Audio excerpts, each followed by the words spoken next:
Hey there, kids. Welcome to the Child of Mecha live stream. I'm your host, Tim, the one and only Child of Mecha. It is Monday.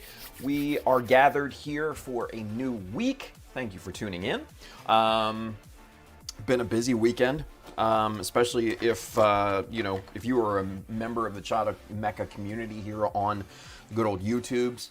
Uploaded several videos, member-only videos over the weekend of me redrawing Titan's test team insignia. That's basically all I've done this weekend. That and laundry, yeah. So it's going really good. Like, I honestly, before I started this endeavor, about looking into the Titan test team, excuse me, I didn't know that they had at least 15 insignia that were canon to the Titan test team. Just a lot. Actually, no, I take that back. 16 if you count the Black Otter insignia. Fuck. Anyway, yeah, there's a lot. There's quite a lot. Yeah, it's and some of them are very, very intricate. If you saw the story that I posted today, I'm actually in the process of redrawing. Oh God, what is it? I forget which one it is. It's the bunny with the spear, and he's spearing a bird. It's the Fiver. There we go. The Fiver. Very complex, especially with all the feathers and everything. But yeah, it's kind of crazy how many insignia there are. So far, my favorite insignia is the Heisenflay. Hands down the coolest. Looks like a knight, in a helmet and flowing stuff, wings and stuff in the back. It is awesome. Definitely going to get a shirt of that. There's no question about that. It's just too damn cool. So I posted a bunch of, members only videos, about the redrawing process and everything. And I basically just recorded myself, redrawing these insignia and, put a little background music, sped it up a lot, like 5 times. And it's just kind of a simple behind the scenes type of thing if you're into that. Just my process of what it takes to go in and redraw these insignia, especially from low res images, resources and everything. It's quite a lot of work. No AI, no retrace or anything like that. No automatic retrace, but it's a bunch of work. So yeah. That will be coming soon. And then obviously, and if you haven't signed up to get notifications yet for the Child of Mecha store, definitely go and do that. If you're on YouTube, posted it in the chat. Link is in the description on YouTube. For those of you on Twitch, obviously we got the comments there with the link. Go sign up. Put your email address in. When the store goes live, you will get a nice hefty discount code to use and everything. So it'll be good stuff. It'll be really, really good stuff. So also too, question of the day. What's the funniest mistake you've ever made while building? God,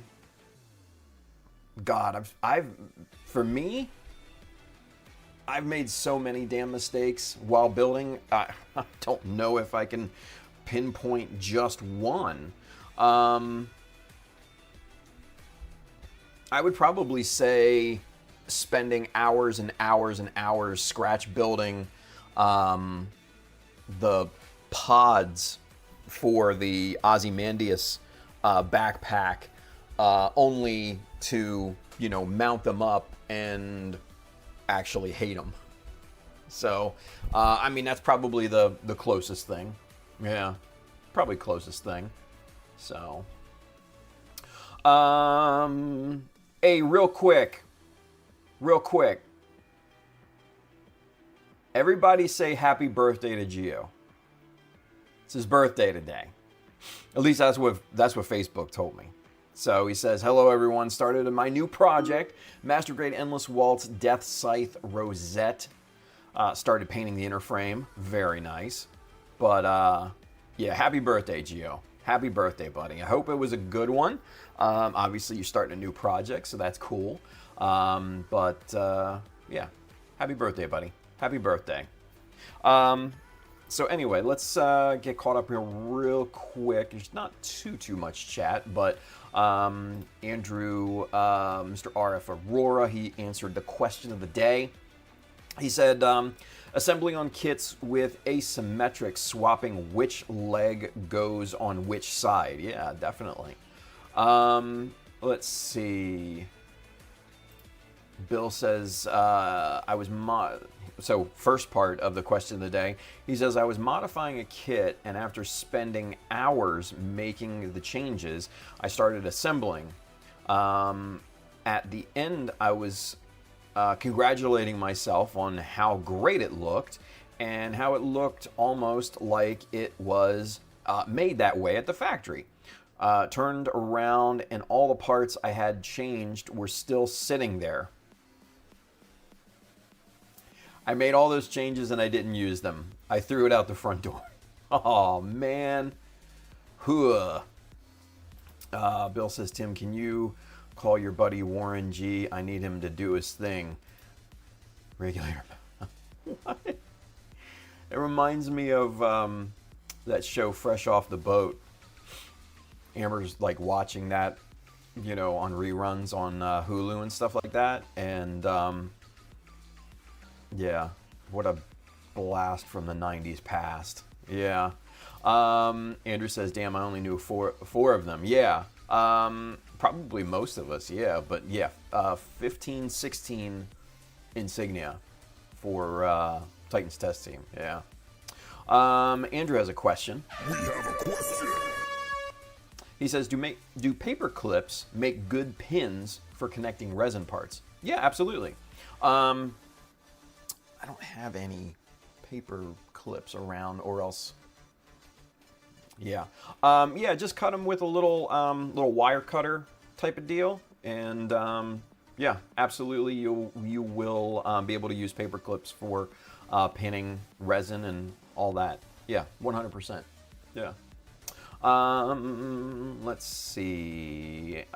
Bill says they work, but are inconsistent with thickness. Oh, for paper clips. He says you are better off using stick pins or sewing needles. I mean, that's a fair point. Yeah. You know, paper clips. I mean, paper clips are useful. I mean, that's what I used to use back in the day. So, yeah, paper clips. But yeah, sewing needles, probably a lot less work.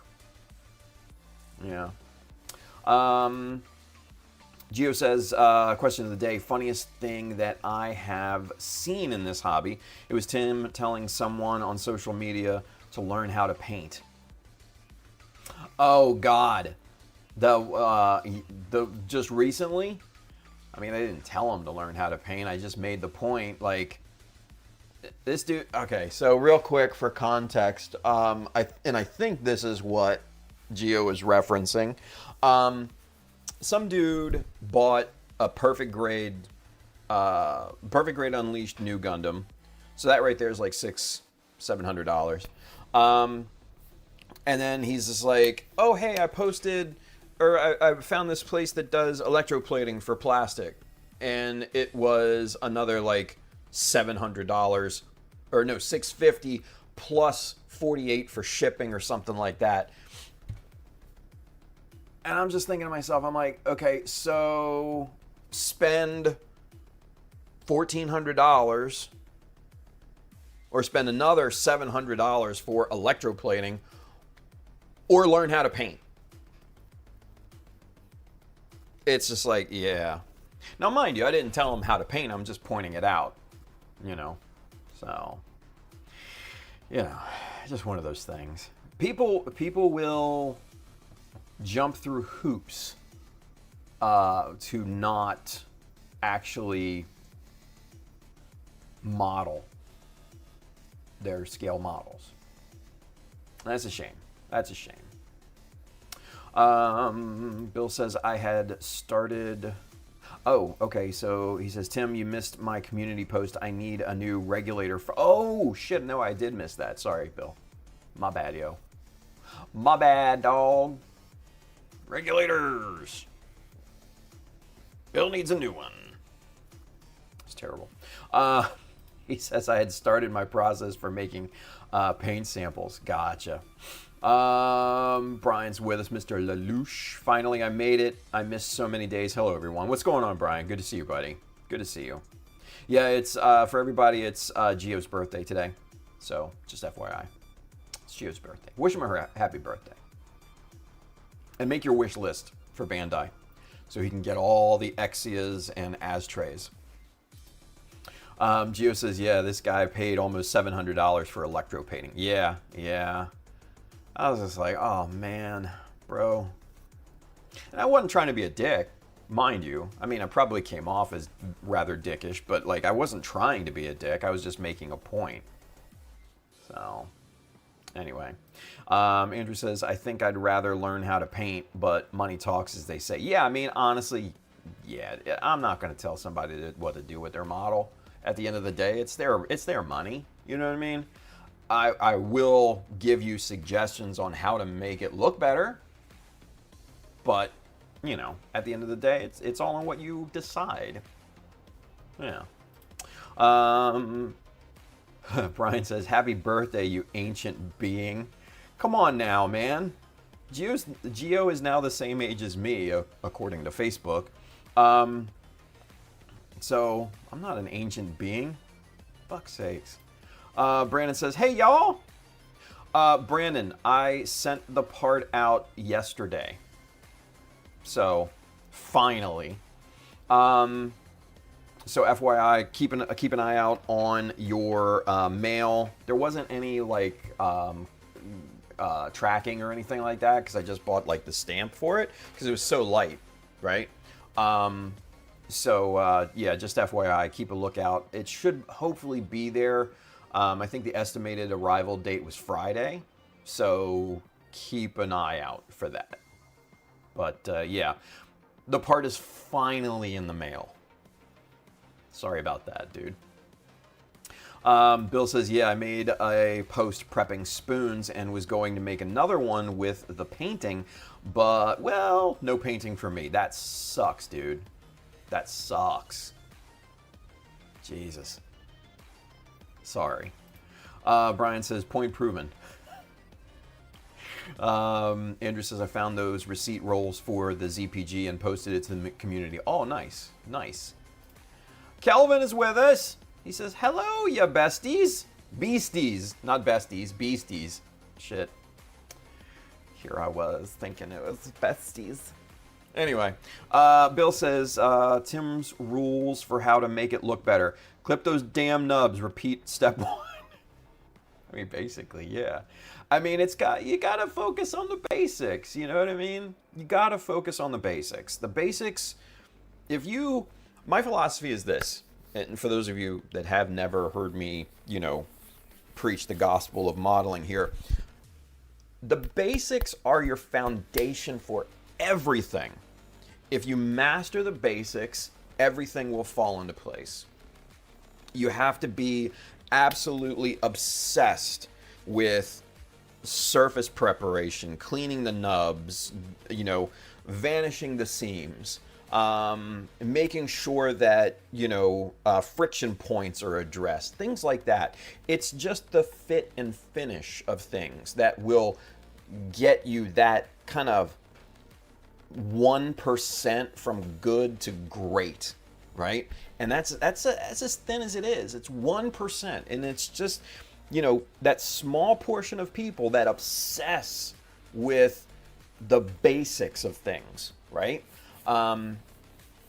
That's you know, that's what goes into being a great modeler. And mind you, I'm not saying that I am a great modeler. I am just saying that is one of the quintessential attributes of great modelers that I have seen, right? They obsess over the basics, you know? You look at past GBWC champions, like grand champions. The one thing they all have in common is you will never see a nub or a seam line or, you know, a messy surface or paint or anything like that messed up, because they obsess with those basics. You know, you look at, you know, guys like Ide Ing, Win Among, you know, some of the other like high-level Japanese modelers, and I'll tell you what, man, they obsess with those basics. So yeah, that's the one. You know, in terms of getting good, obsess with the basics. Get so incredibly good at the basics that they become second nature to you, where you don't have to question yourself on whether this looks good or not, you know, or good enough. You will internally make the decision, oh no, that's not up to my standards. You know, that's to the point where you want to be. So, yeah. Anyway, I went off on a tangent. Sorry about that. Anywho, Brandon answered the question of the day. Funniest mistake I have made while building: spilt an entire Tamiya extra thin on a brand new cutting mat. Oh, in a panic, I reached for paper towels, knocking over my thin CA that I just took the lid off. Oh, and ended up flying my hand to its, gluing, because we need to translate the chat, gluing my hand to itself and the mat. Jesus Christ. I mean, I'm sure, like, if we were to kind of play that scene back in kind of our mental picture, when I play that back, the soundtrack that plays in the background is the Benny Hill theme. You know, what God, how did it go? Well, that's the circus theme, but you get the idea. The old Benny Hill, you know, chase music. Oh man, that's terrible.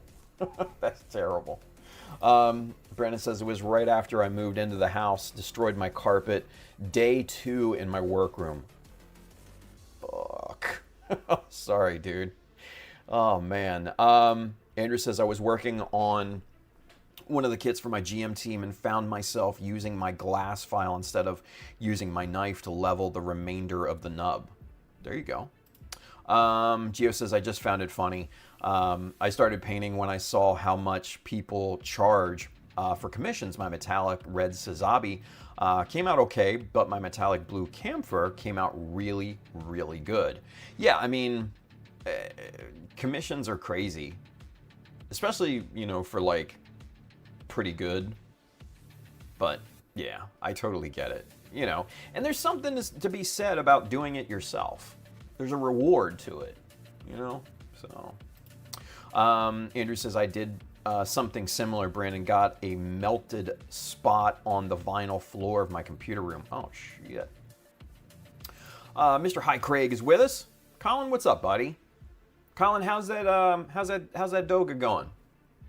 I got to keep bugging you, man. I want to know how it is and if it's done yet. So, yeah. Andrew says, got enough Tamiya extra thin on my skin that I panicked and called the poison control hotline and taking an hour-long shower. Jesus, jumped up Christ. Whew. Gio says, after seeing the camphor finished, I couldn't believe I did that. I painted it. I was glad I picked up an airbrush. See, there you go. See, that's the reward at the end of it. That's the reward that you feel, that pride in yourself that, hey, I did that. I did that. You know? And whether you got an awesome, fucking camphor, or, you got like an IPMS medal or a GBWC trophy, it doesn't matter what that end process is. It's the feeling inside that you can say, I did that. I did that. Me, with my own two hands, I did that. Hell yeah. So, that's cool, man. That's cool. Bill says, as in sports, you practice the basics every day. Yep. Even as you are practicing advanced techniques, because basics help the entire game while advanced stuff is used rarely. Yeah, exactly. I mean, like you guys can see here with this build, I scratch build a lot, right? I modify a lot. But with this particular build, there hasn't been a ton of scratch building. There's been modifications, yes, but, nothing extreme, Like I know how to resin cast, but how often do I do it? Not very much, if I'm being honest. Now, mind you, I still have all my equipment to do it, but if I don't need to do it, I would choose not to, So yeah, Bill makes an absolutely perfect point. The advanced stuff is awesome to know if you use it all the time, Scribing, obviously, I use it all the time.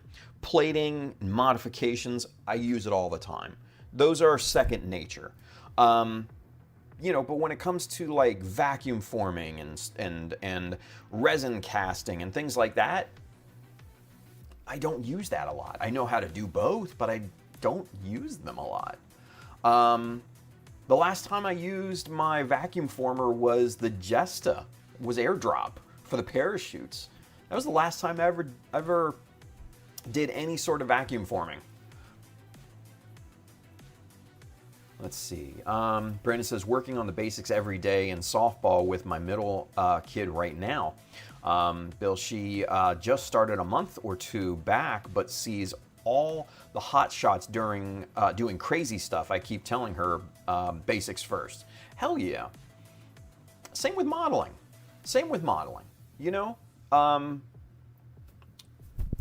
Obviously, you guys see what I do, right? And I would venture to say that I am a more of an advanced builder. It just is, yeah, it's the truth, right? But the fact of the matter is that when you first start in this hobby, you can't, the worst thing you can do is try to compare yourself to someone who's been in this hobby for 25 years. You know what I mean? You can't compare skill sets at that point. It's completely unfair. You have to crawl before you walk, and that's where the basics come in. That's absolutely where the basics come in. Kelvin says, got to deal with the puppy. Be back. Colin says, it's close. Next week, most the wheel done. Okay. Just struggling with that modified shield, so I'm leaving it to the end. Fair. That's fair. Andrew says, speaking of the build, I can't wait till you get back to the backpack. Looking forward to it. Its completed chrome outcome. Fuck. Jesus. My reading, right? Let's see. Brian says, yeah, basics are always the foundation of everything. I got to Division 1 lacrosse with that motto constantly. Hell yeah, D1? Fuck, dude, that's awesome. Brian, where did you play if you were D1? Because obviously being from Maryland, lacrosse is the official state sport. That and jousting. Don't ask me, I don't know. But yeah, mind you, I never played lacrosse. I didn't have the coordination for it. I was just a big dumb football player. Well, a little dumb football player, but hey, same thing, right? Brandon says, Brian, what did you get with the USA Gundam Store gift card? I'm curious, right? Tell us about the haul. Amber is always showing me her hauls that she gets from stores and stuff. Bill says, thinking I am going to get my hands on an old microchip, cut it out, grind off the edges to make it fit the Dom's mono eye, then put a colored clear plastic on top. Interesting. Huh. All right. I want to see how that looks. Gio says, don't they say that for you to be an expert, you have to invest 10,000 hours or something like that? Yeah. I forget where that came from. But yeah, basically the old saying is that to become an expert at something, you need to do it for 10,000 hours.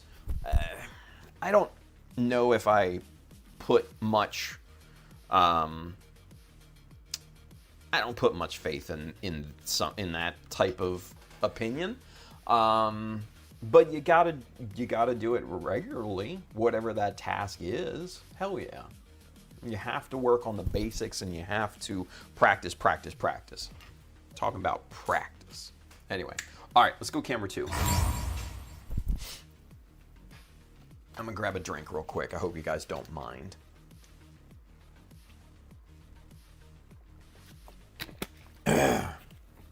Parched. A little parched.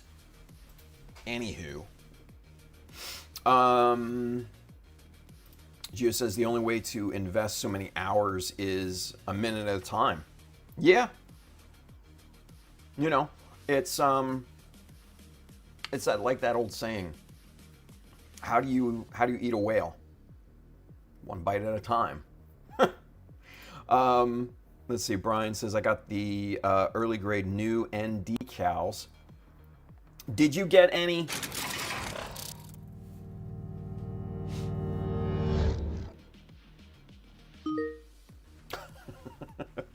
He says, I want to test my hands on building a solid, simple build as we're talking about foundational skill, just very clean. Fuck yeah, dude. Let's go. Let's see. He said, Brian says, I played for Vermont University as a defender. LSM. I don't know what that means, Brian. I'm so sorry. Like I said, I never played lacrosse. I just have a lot of other friends that did play lacrosse. So I don't know what LSM stands for. My bad, yo. Andrew says, I need to order some Mecha Decals in red, I think. That's the correct answer, Andrew. Thank you for that. And for those of you playing at home, that is the correct answer. There we go. All right, cool. All right, kiddos. I think what we're going to do is start to work on the feet this grand evening here. So the feet on the Shiki is a weird design. It's a very weird design. Everything with this build is a weird design, if I'm being honest. The way that the armor especially fits on to the foot, right? Here's the inner, the inner frame of the foot, which is very, very nice. The ankle ball here flexes and it's got incredible range of motion. Probably some of the best I have ever seen on a foot or, leg or assembly or anything like that. Just really, really freaking good. The armor, on the other hand, to put onto this inner frame is a completely different story altogether. Basically, especially the bottom here, because the bottom, what it does is it it basically, you have to, God, how did it go? Christ, now I don't even know how to put the damn thing back on. Okay, so there. All right. So basically, this little like hook piece there, it, you gotta get it in the fucking thing there, and then slide it back, which is just like absolutely fucking annoying. Ugh. Yeah, taking apart, super annoying. But you know, the deal is done. So, and then everything else is kind of straightforward. The foot, the upper foot has weird peg holes because they go like this way, right? If you look at the pins, they're at a very, very steep angle, right? And so the thing goes bloop, like that, which is, I don't know, asinine in my opinion, but you know, it is what it is. So anyway, so there's the front of the foot. You got your inner frame, which we'll just put off to the back. You got your heel, you got your upper armor, and then you got your two little side piece armors here as well. All right, so let's figure out kind of what we want to make this thing look like, yeah? So let's get this kind of rough sanded first.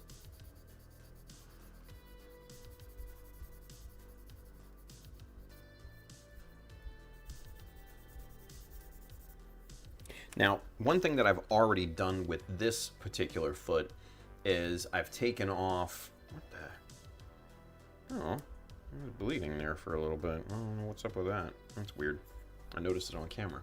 Anywho, so I took out a chunk of that. I think that looks really, really nice. But then we're left with this middle seam here. And I think I have an idea of how to address it, but I think what I'm going to do is glue a cover to the top edge of the foot that will drape over that, and then we can just cut it flush, and that's basically what it'll be. So I think that's going to end up being kind of the look of it, because I do like the notch, that big old notch out of there, right? I do like the look of that. So I think, you know, I definitely want to maintain that look. Now, with the bottom of the feet, obviously we have, you know, pre-molded, you know, simple, just plate details. And I'm not going to reinvent the wheel on this. I'm going to keep these as is. We'll rescribe around them, make them look really good. Maybe throw in some little, you know, notches or something like that. But we're not going to get too crazy on that. It's the outside that I really want to address and kind of figure out here, right? Now, obviously, we're gonna keep the you know, that bit there. You can kind of see the panel lines that I've already put in. So we're going to keep that, but then we need to kind of address the outside of the foot. So let's put our thinking caps on here, kiddos, and let's get to, you know, kind of coming up with something here. Now, first things first, let me just get this surface sanded here so that when we go to you know, lay down some pencil lead, it'll actually stick, because this smooth ass plastic is not exactly convenient for, you know, writing on with pencil and all that. So we gotta give it a nice little rough sand here. Just scuff up the surface a bit. Nothing crazy. Nothing crazy. All right. For those of you coming in, to the chat. Please wish Gio a happy birthday. It is his birthday today, and I'm gonna say that to everybody, and you know, just make him feel special. That's all. We're just making him feel special.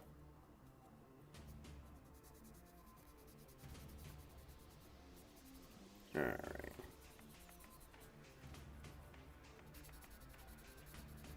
All right. So we got that. Do that same sort of thing on this side. Ooh, I missed a pre-molded detail. Shit. Well, I'll get that at a later date. Not a big deal.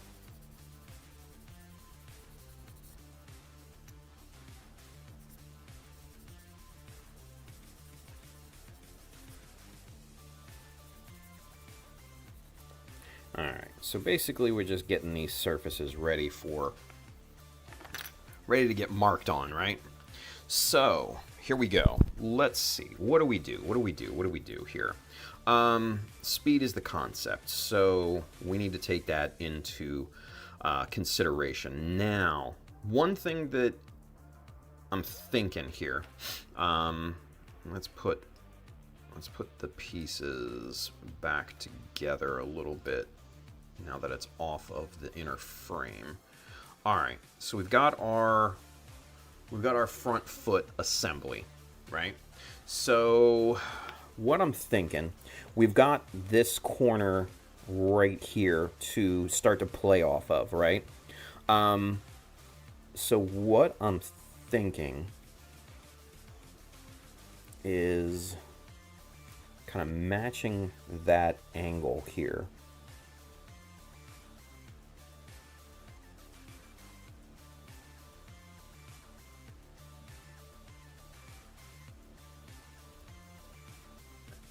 So start with something like that. Basically, what we're attempting to do is separate the toe from the rest of the foot, right? And we'll probably put a nice thick, maybe 0.3 millimeter panel line for that one. And that's just, you know, something pretty simple. Now, I think what I want to do, this is a 1.5 millimeter. Actually, let's go 1 mil. Because the pencil lead has, you know, thickness to it.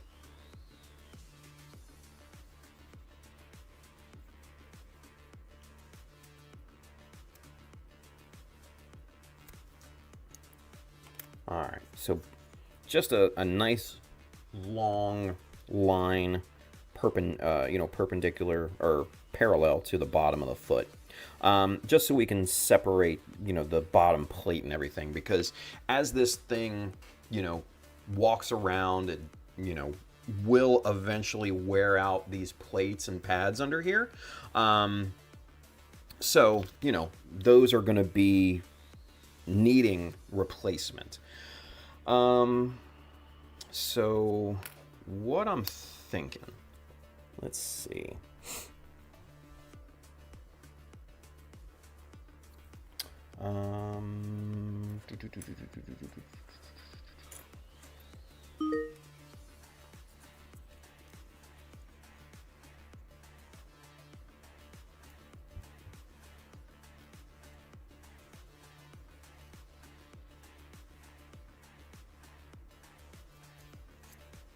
There, and then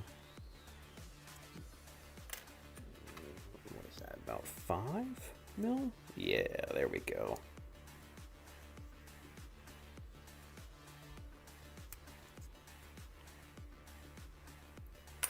Okay, that looks pretty good. All right, so now let's get some of the 60-degree angle scribing jigs, and basically what we're doing is using these for layout purposes here.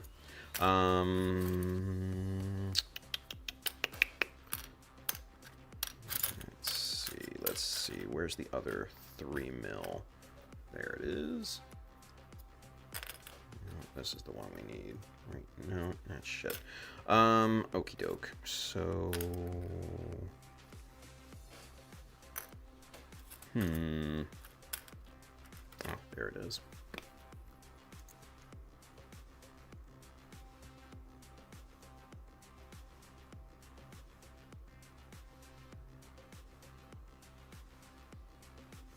Okay, yeah.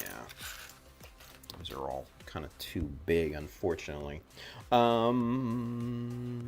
Let's see. And I'm just kind of thinking through things. Now, let me see something. I saved an image of... let's see. Here we go. Let's see. What do we have here? Okay.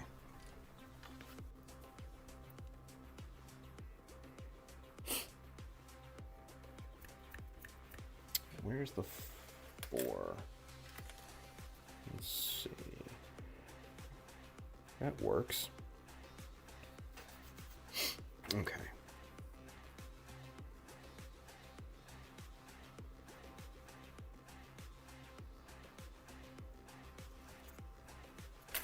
Just something like that. And now, where did that 1mm go?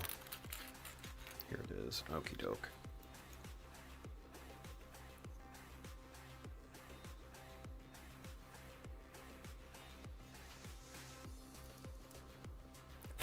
Okay.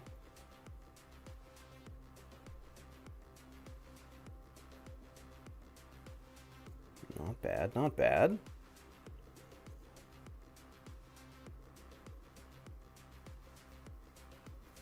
Let me get this.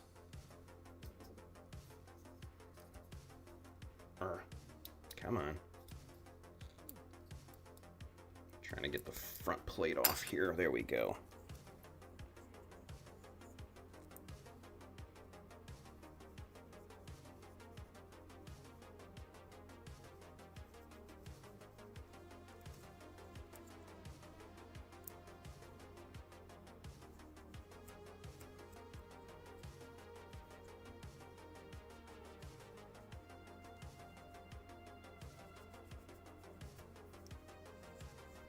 Yeah, something like that I think is good looking there. 3mm, 3mm, 3mm. Where's the 3mm?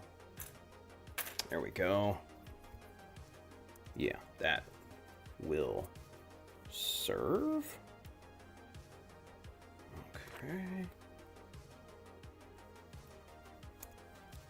Right across there. Okay, not bad, not bad. And then...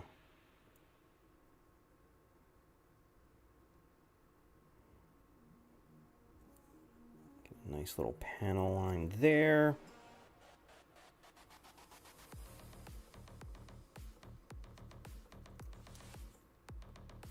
Yeah. All right. So there's kind of the initial design, right?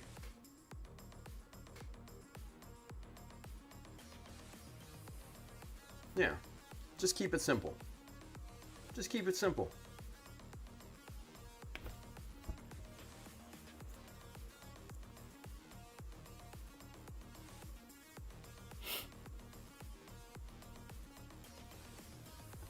Actually, I'm gonna make a change here real quick.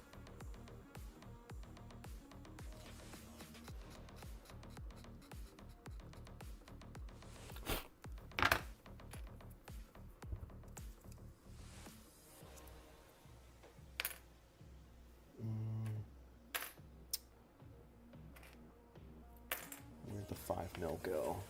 Or was it 5.5? Nope, it was 5. Shit. Now where'd the 5mm go? That's what I'm looking for. 5mm, there it is. All right, cool. So let's see. I think what we'll do instead of, we'll simplify this even a little bit more there. Yeah.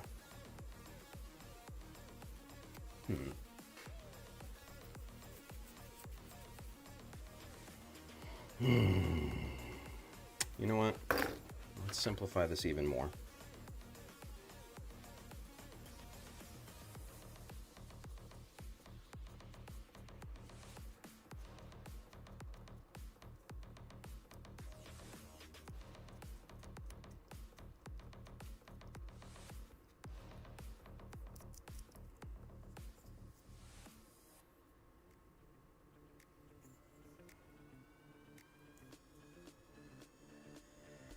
Panel line design is one of the hardest kind of things to do, especially when you haven't been into it for a while.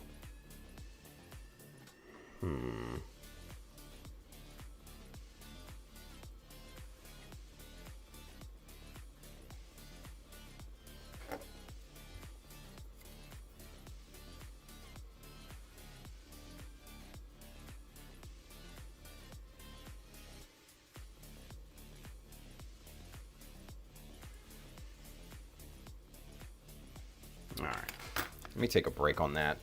Let's get caught up in the chat because there's a lot of chat. Let's see.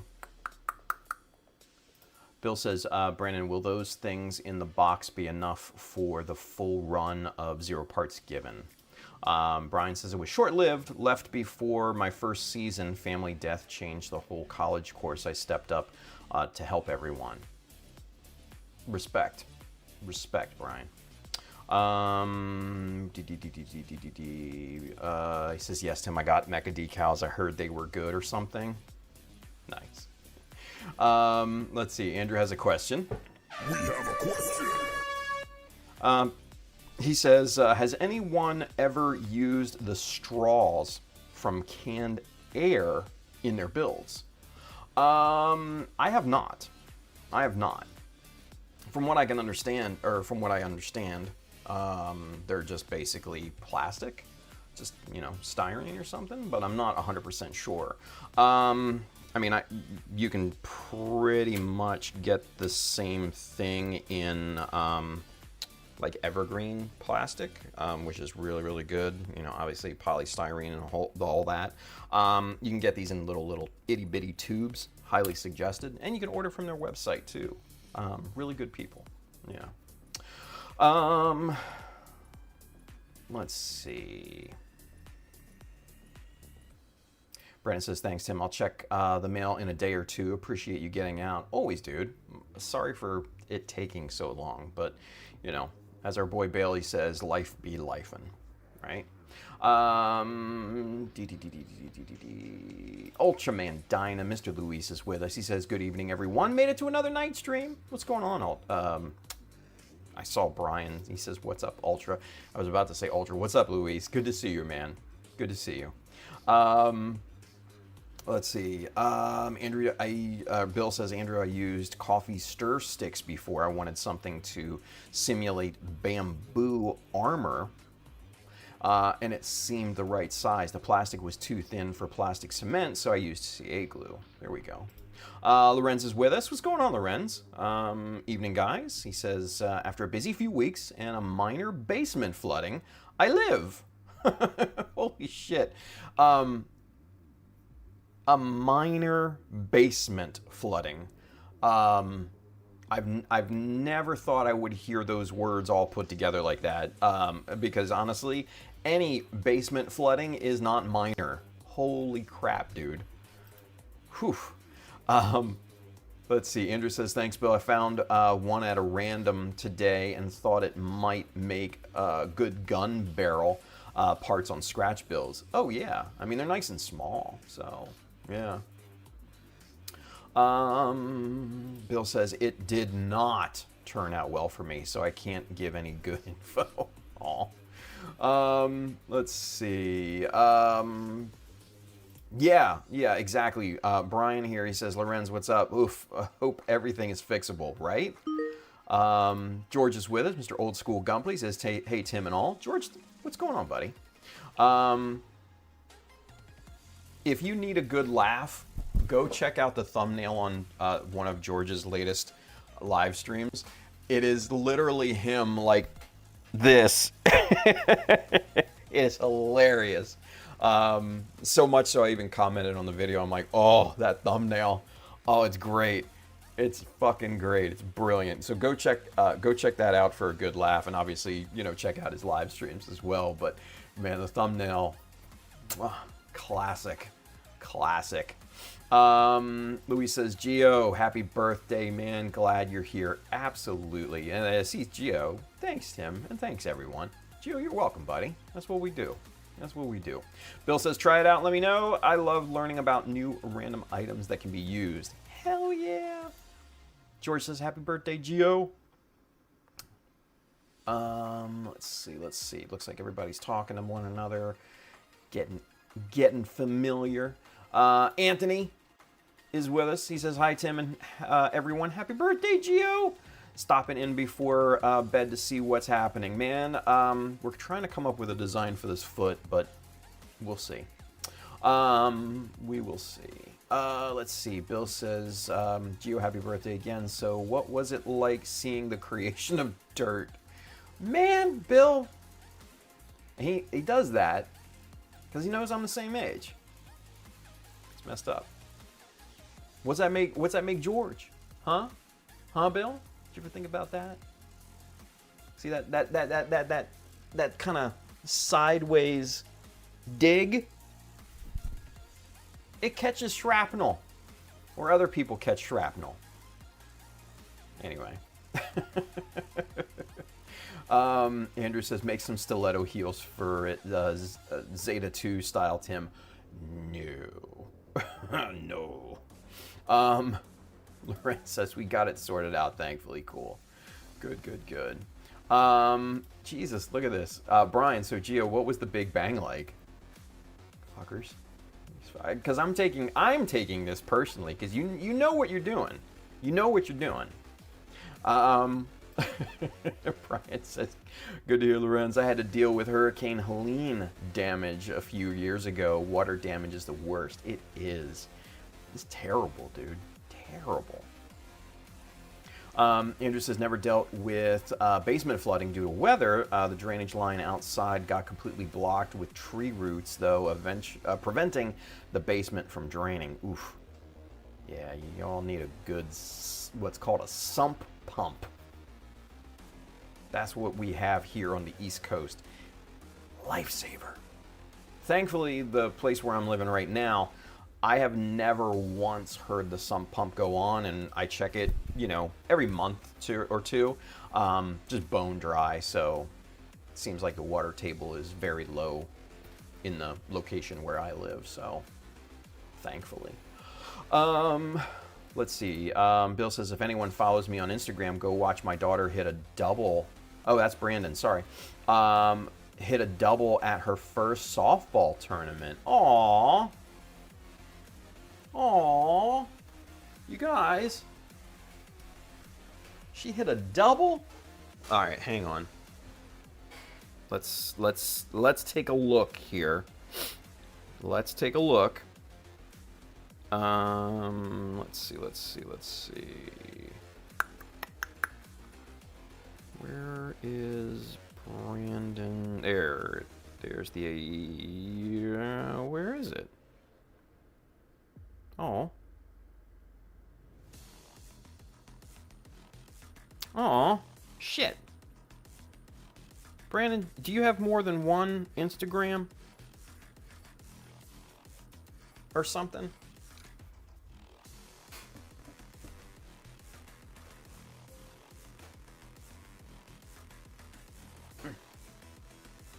There we go. 'Cause yeah, I can't find it. I don't know. Let's see. Anthony says, I need a set of those jigs. Can you post the link when you get a chance, Tim? I think Bill posted it. Yeah, Bill did post it. There we go. Excellent. Thank you, Bill. Brandon says, team was thrown together and had 4 hours total practice time together and took third. Nice. He says, sorry, just got to put a proud dad moment out there. Dude, we're all about proud dad moments. It's great. George says, congrats to your daughter, Brandon. Never shy away from a proud dad moment. Fuck yeah. That's what I'm talking about. I mean, hell, you guys hear me talk about Amber, and you see Amber on stream sometimes, so yeah. Yeah. I second George's comment. Never shy away from a proud dad moment. Put that shit out there. Put that shit out there. Loren says, Lelouch, yeah, it sucks because we have carpet floor and now we have, it smells like mold. Oh man, yeah. Can't wait to tear that shit apart. Yeah, dude, get that out of there because that's going to mold and everything. And yeah, that'll be bad. Wet carpet. Oh man, that's the worst. That is the worst. Luis says, Tim, you're the only person that I know online that I showed my Goof custom build that I did for my local competition. As I've mentioned before, this build was for a friendly build-off. Luis, get it out there to the world, buddy. Come on, don't be afraid. Show the world. Post it in the community. Right here on YouTube. Come on. Let's grow a pair and get it out there. Let's go. It's good, man. Show it to people, you know? Loren says, congrats to your daughter. Hell yeah, dude. Hell yeah. Luis continues, I can't show it off publicly, until I present it to my Japanese YouTuber friend next month that I'm doing the build. Oh, okay. Gotcha, I missed that. I needed to catch up. Once I do the presentation, I can publish pictures. There we go. Perfect. Perfect. Yeah, there we go. There's Colin's website. Hell yeah, go buy you some scribing jigs and some other awesome tools that Colin makes. They're good shit. Obviously, you see me use them in a wide variety of applications. So, yeah, they're fucking good. George says, I'd say panel line design may be one of the absolute hardest tasks to perform well, let alone master. It's a full artistic endeavor, without a doubt. Without a doubt. And I am rusty as fuck right now. So it's not helping. Let's put it that way. It is not helping.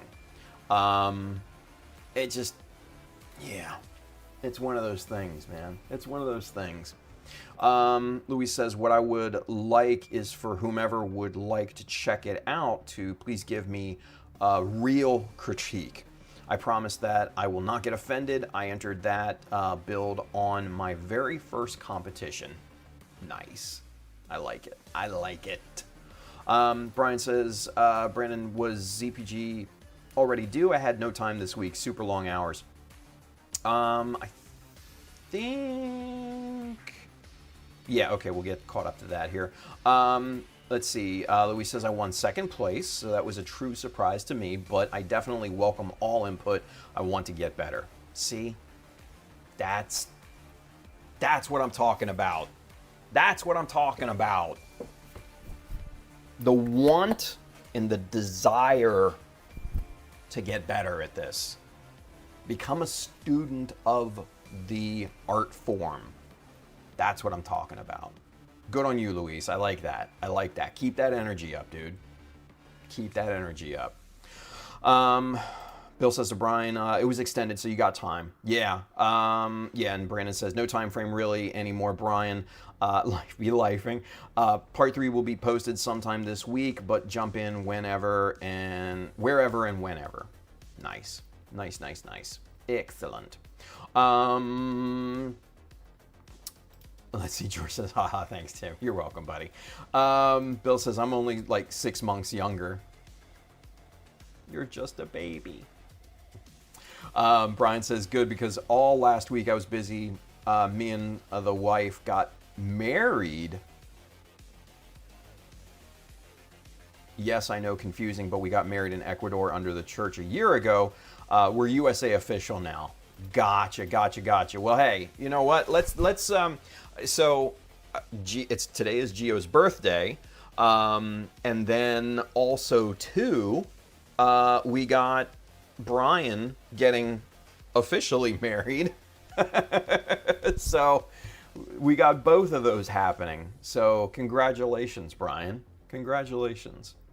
George says, I am Methuselah. Bow down to my magnificence, everyone.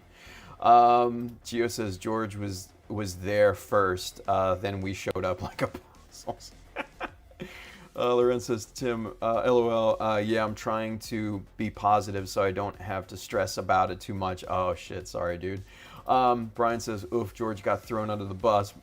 Milky Way, womp womp. George says, sounds about right. Yep, sounds about right. Let's see. Andrew says, I live on a hill above the water and flood table. Didn't know the basement drain was plugged until the parents got a dehumidifier for the basement, and it turned it into a swimming pool in the process. Holy shit, dude. Let's see. George says, trust me, Brian, I'm getting used to all the age comments. Don't mind them one bit. Let's see. Brandon says, post it again. Insta sucks. All right, hang on. Let me see. Let me see.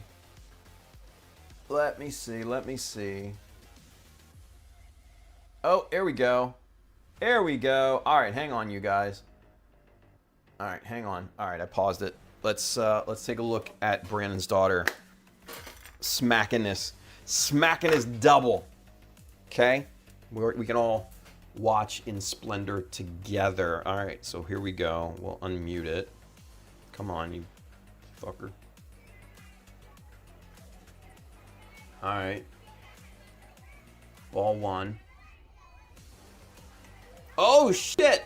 Good contact. Good contact. Run it out. Run it out. Nice. Oh, she's getting a double. Look at that. She's legging it out. Let's see it one more time. And I'll actually hold it in frame this time. Watch, watch, watch. Here comes. Crack! Hell yeah, look at that. Legging it out. Going around first. Get it. Safe at second. Nice.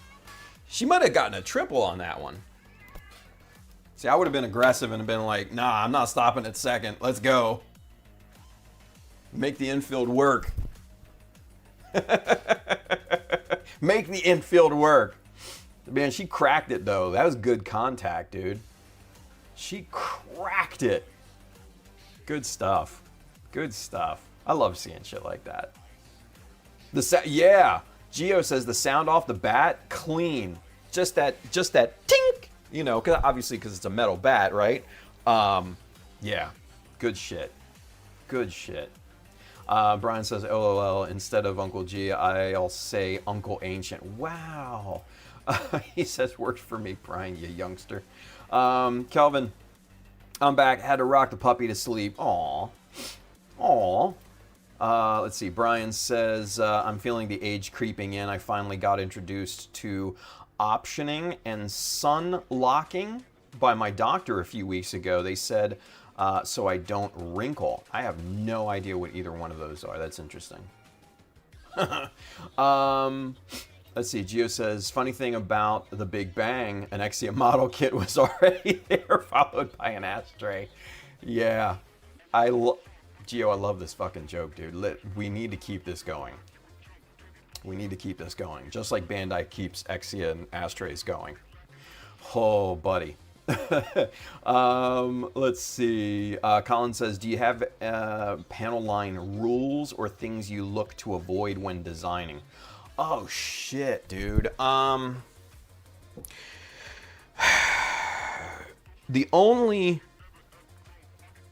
rule that I kind of always take into consideration is I try to think about what is underneath of said panel, right?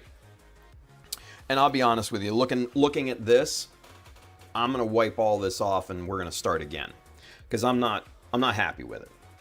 And if you're not happy with it, start again. If you're not happy with it, start again. So that's exactly what we're gonna do with this. We're gonna start again.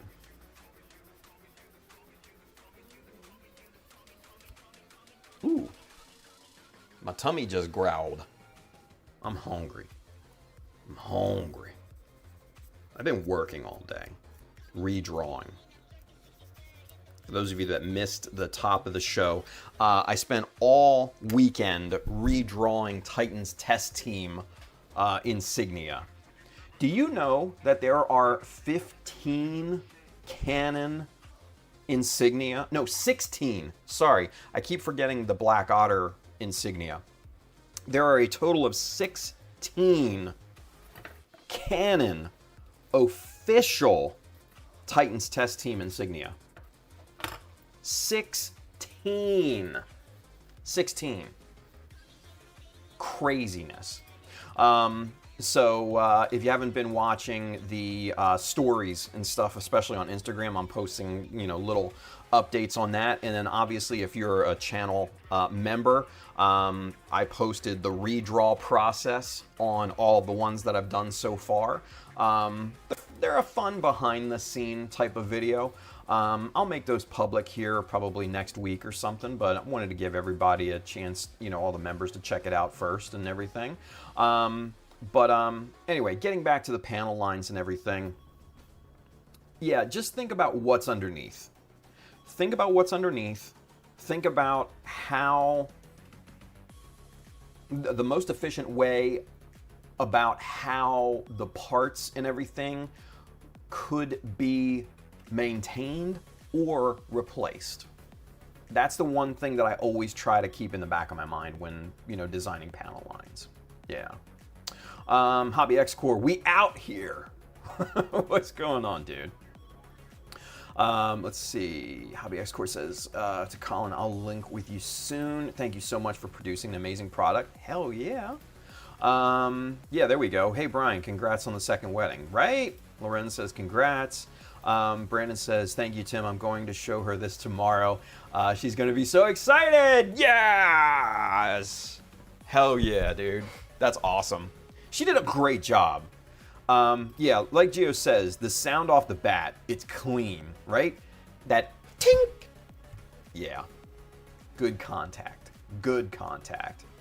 Let's see. Bill says, for those who have not seen, I have posted part 1 of making paint samples for planning out paint schemes. Part 1 is prepping spoons. Part 2 will come after I get my air compressor working again. Yeah, sorry, Bill. Oh, man. Julia says, hello, everyone. Sorry I'm late. What's up? What's going on, Jay? Good to see you, buddy. Let's see. Brandon says, thanks, Gio. Only hit 3 times during the regular season, then 10-minute with a tournament coach, and she hit every time she was at bat. Multiple runs and RBIs. Holy crap. And see, and that's the thing. That's the thing, okay? So this is a great example, you guys. This is a great example of... Let me go to camera 1 because I feel very strongly on this particular subject, right? So right here, this comment right here is the perfect example of just how... Sorry, I want to express this eloquently because it deserves it, this idea. This comment right here shows what is possible when you are taught the right way by the right person, right?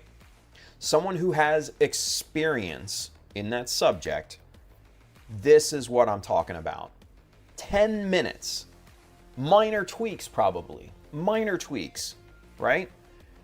And she went from only 3 hits to basically batting 1,000 and driving in runs and RBI, all of it. Smacking doubles. Catching extra bags. Like, that's awesome. That is awesome. But the fact of the matter is that this isn't just isolated to, you know, Little League softball, right? This is the same thing with all topics, right? With all topics. And, you know, I kind of, I feel like hopefully, you know, I can be that, I guess, like mentor or, you know, instructor or coach or whatever to you guys to hopefully, you know, up your skill set, pass along what I've learned, and make, you know, the next generation of modelers in this that much better, right? I want to hopefully make you guys better than I ever can be, right? Because it's possible. It's totally possible. And that comment illustrates that. I mean, just getting with the right person and getting the right coaching, come on. That's massive, dude. That's massive. And it, you know, it's just like with anything, like, you know, just like having the right boss at work or something like that too. It's just, it's life-changing in some respects, you know? Like, I've had different coaches and mentors and bosses and stuff like that in the past, and the good ones stick with you. The good ones stick with you. I remember back in high school when I was playing football, my head football coach, his name was Coach Riley. Love that man to death.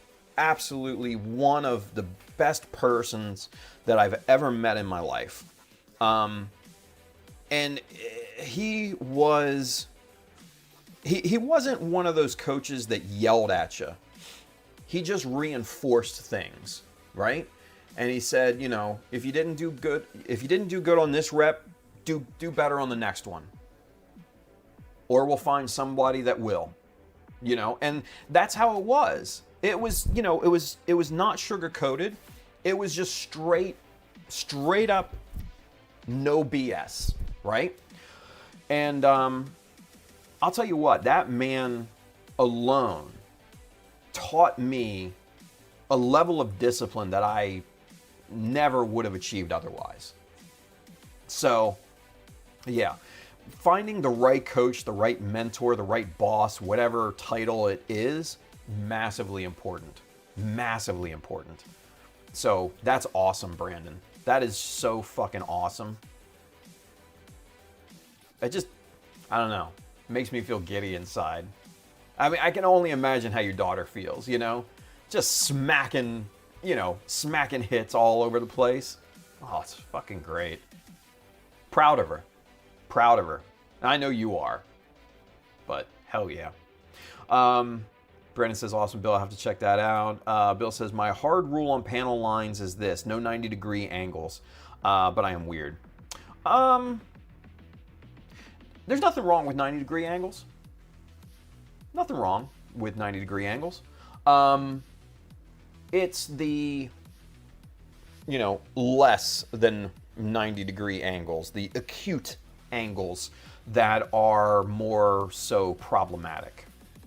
So, but yeah, 90 degrees is, you know, the limit, but I've seen a ton of panel lines that are just basic box scribes that are really good. I mean, hell, there are some on this model that I've done that are, you know, 90 degree, just 90 degree angles and everything. Yeah. Bill says, yeah, Brandon, I plan to have it done today, but the compressor said, nuh-uh. Nuh-uh. Compressor was like, girl, please. Brandon says, I switched to a Husky 3-gallon oilless air compressor. Then we started airbrushing cookies. Needed the volume so it wasn't running all the time when painting 100 cookies. Jesus. Brandon's over there just... I can see Brandon one night just dog ass tired, and he's just like, oh god. He grabs the wrong paint, and he starts putting down Mr. Color on cookies, and he's like, fuck. That would be funny. Now, obviously, he probably doesn't keep the two together or anywhere close to it, but it's just a funny mental picture. Brian says, thanks everyone. We actually got married the 19th. Aww. 10 days ago. Newlyweds. It was very small and personal, but very happy. And I meant lotion and sunscreen. It sucks. I have 5 things to protect my skin.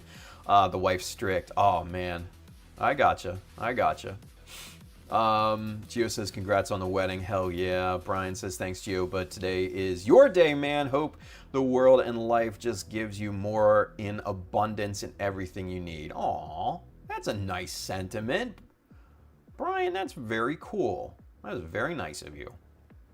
Brandon says, that's it. Exactly. The right coach at the right time makes a big difference. Yeah.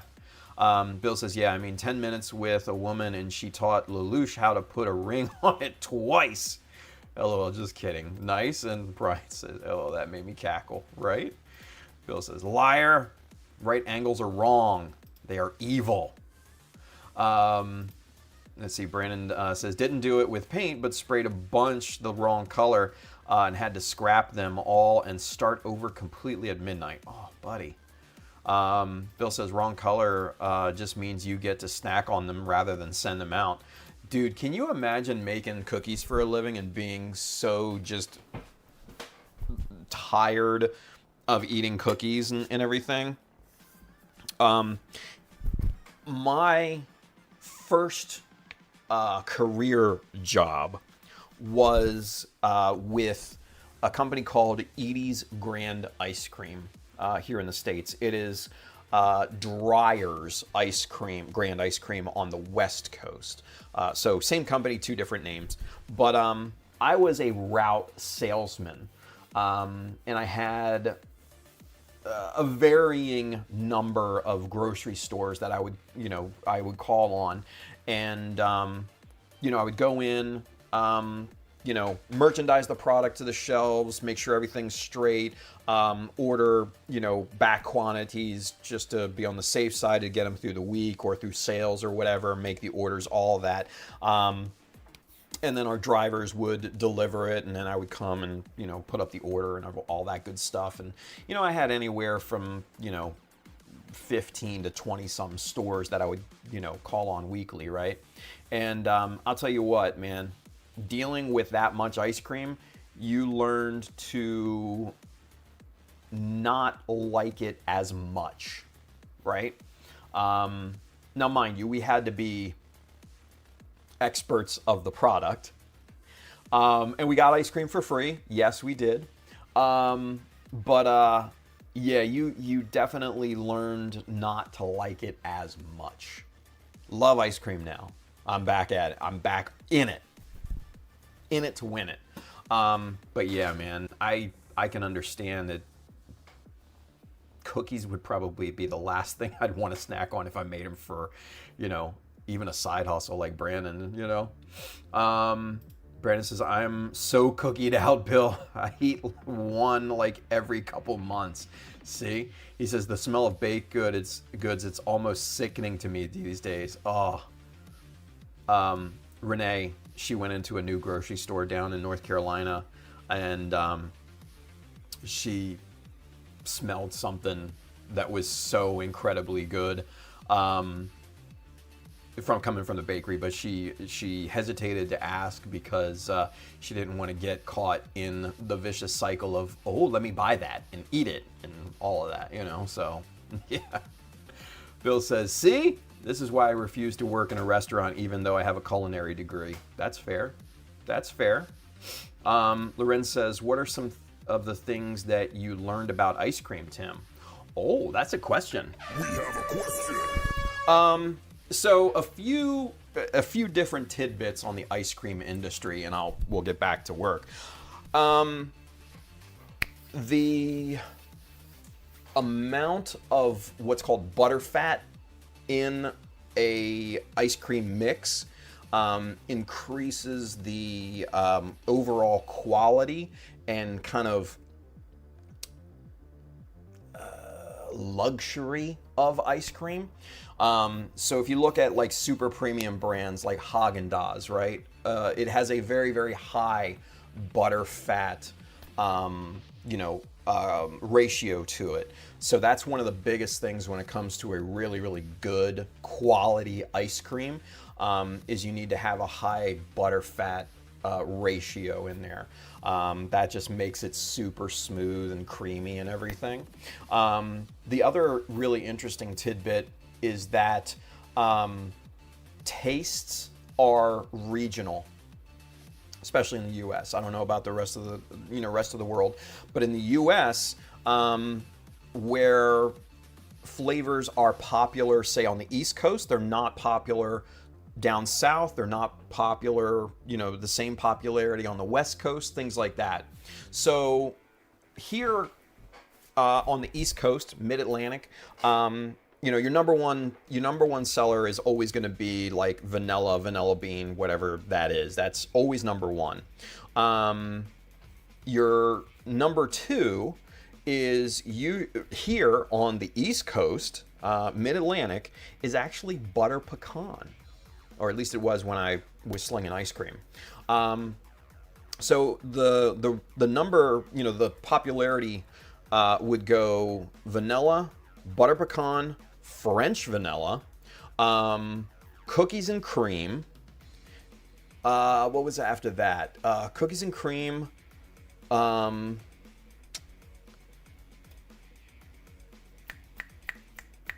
Rocky Road. I'm trying to remember and visualize it based off of the shelving schematic that we always use. It was Rocky Road, and then it was like cookie dough, and then I think it was like double fudge brownie, something like that. And for those of you wondering, chocolate, which is a mainstay, it's probably like 10th most popular, which blew my mind. But yeah, it's funny because, like I said, tastes are regional. So like on the West Coast, Rocky Road would be higher, or coffee, or something like that. Those types of flavors. So the interesting part is, yeah, tastes are completely regional. So yeah, fun little fact. Let's see. Brian says, Brandon, you should get into the custom cookie business for specifically us nerds. I throw money at you for Gundam themed treats. Oh God. Gio says, thanks, Brian. Sending good wishes to you and your family. Aw, see, there we go. Brian says it says triple something chocolate or coffee Java ice cream. Just take my money. Yeah, there you go. Right? Yeah. But it's just, yeah, it's funny how tastes are very regional in that regard. It's just, it's one of those funny things that I learned, and I've always kind of kept, in, my mental Rolodex. So, all right. So, second attempt here. First attempt was a huge fail. Let's try this again. Now then, I definitely still want to play off of this corner here, right?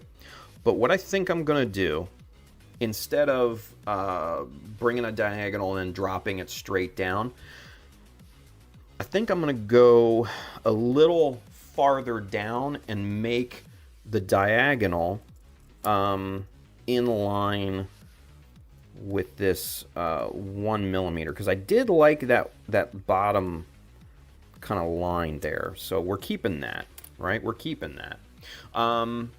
So let's get a little piece of Dymo to act as a guide here, and then let's try and figure this out here. Maybe that's too big. Get a smaller piece of Dymo. Here we go. Yeah, that's maybe a little bit easier to handle. Let's get the blocks back in here. What am I doing? The blocks are like having a second set of hands. Yeah, here we go. Here we go. Here we go.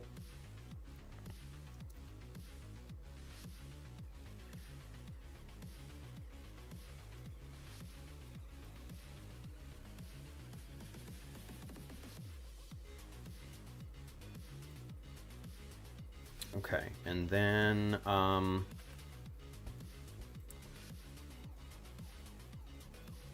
so this is a 2mm scribing jig, so I'm going 1mm from line to line on that drop, right? Just like that. Okay.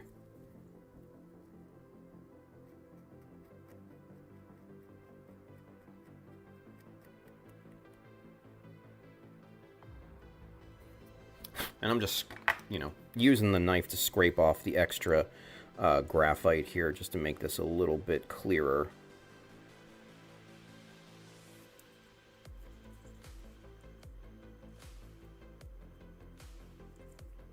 Yeah, okay.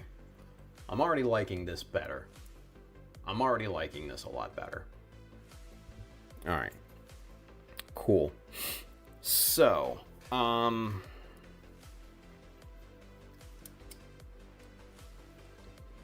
we're gonna have this top portion here. Let's see what we can do to play off of this.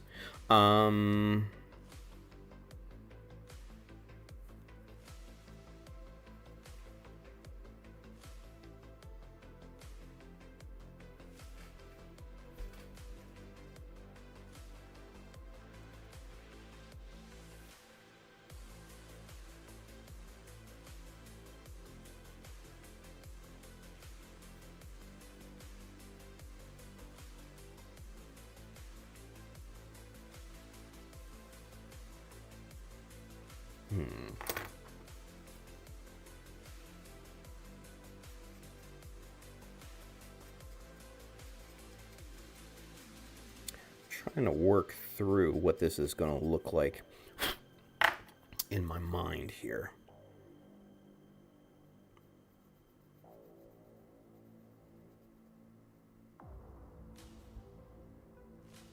Yeah, okay, that's already instantly better. All right, cool. So we're just basically doing separations, right?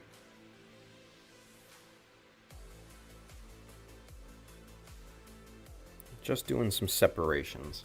And I'm thinking about the movement of this. Obviously, this is one static piece, right? Just one static piece. Now,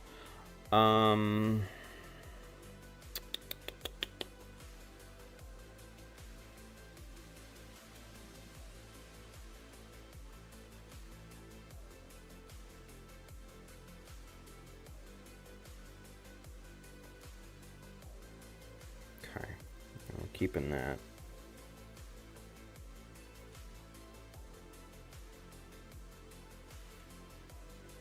Okay. Changing my mind again.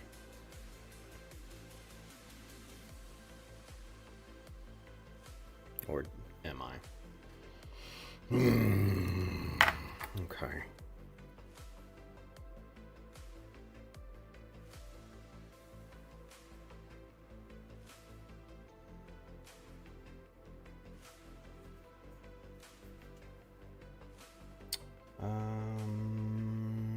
Let's see.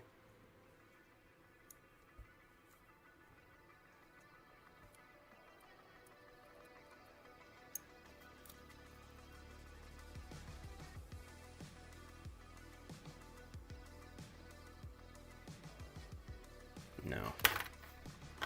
See, I'm not sure what to do with this line here.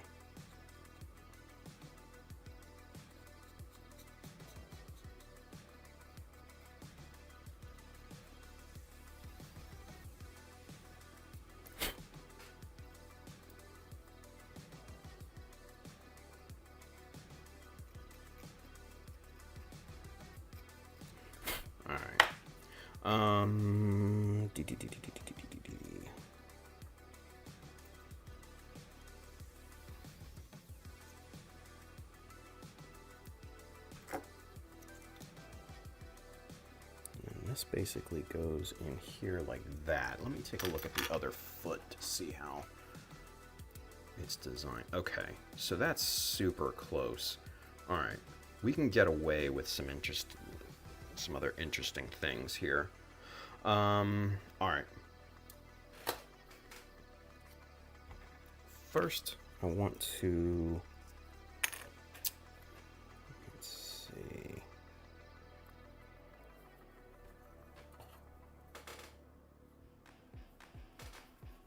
All right.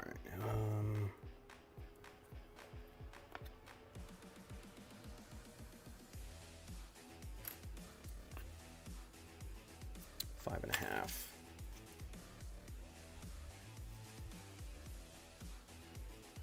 Nope, 5. Shit.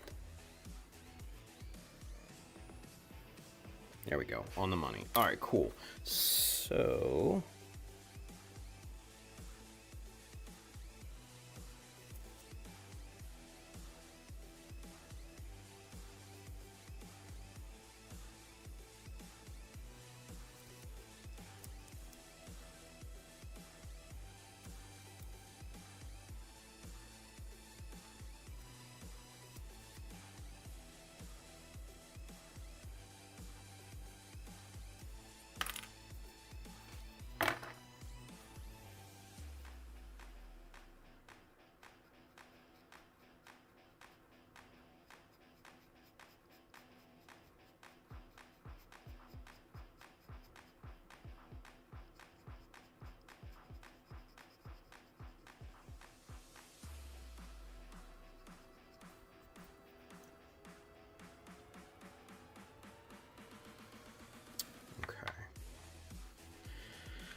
man, yeah, this is a bit difficult here, kiddos. Or do we just go simple? Maybe we just go simple.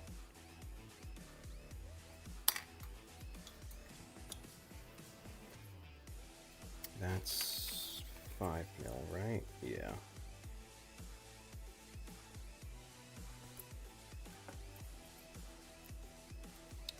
Let's do, let's see, let's do 3.5 maybe. Yeah, that's better. That's probably better. Just like that, and then 5 is right here.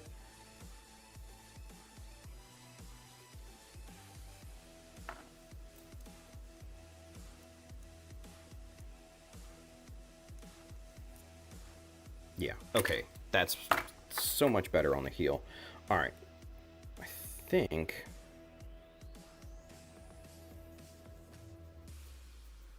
all right, so leave that as is there. Now on this, let's see what that 5 mil looks like. Let's go back to 3.5, strike a line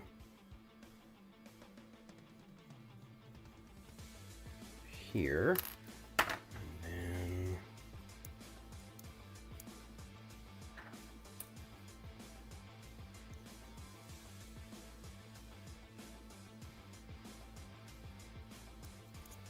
just like that.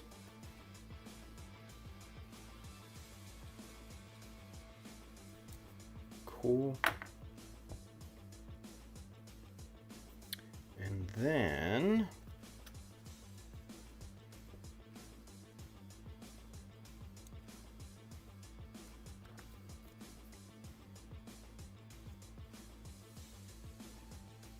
drop that down. Yeah, okay. That's looking better. So, simple. Go simple, right? When all else fails, go simple. And so basically, and here, what I need to also do is replicate this bottom line all the way around.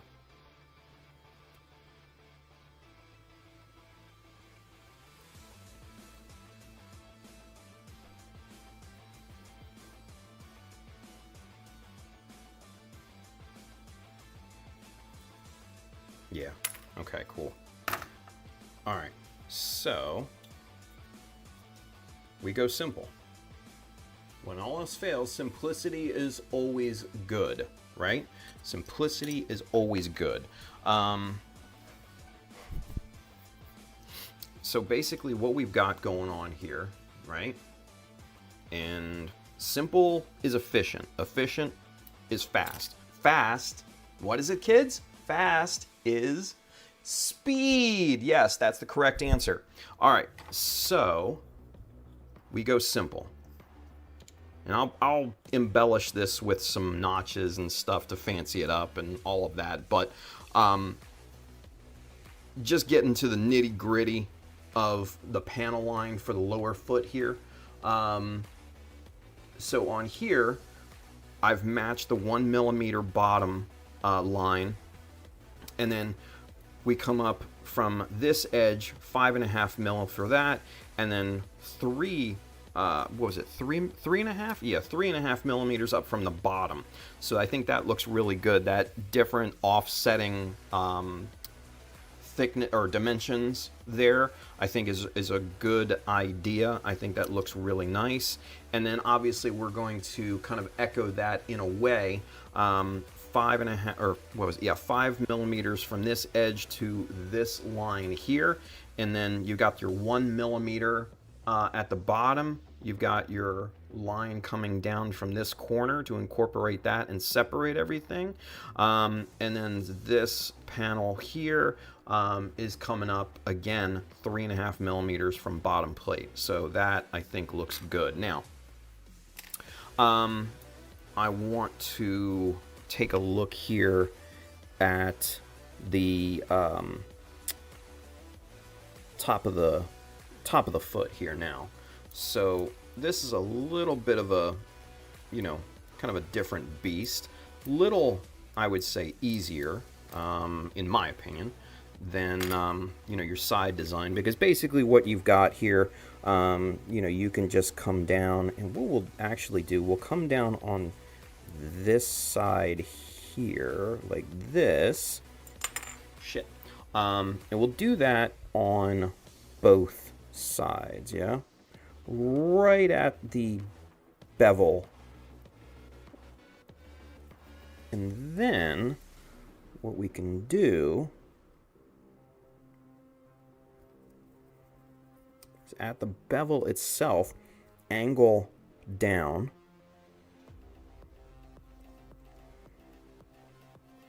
And then straight line across. And then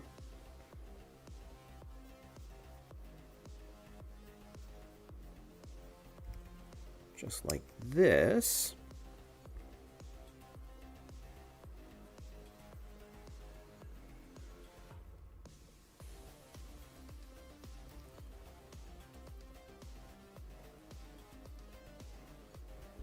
Yeah.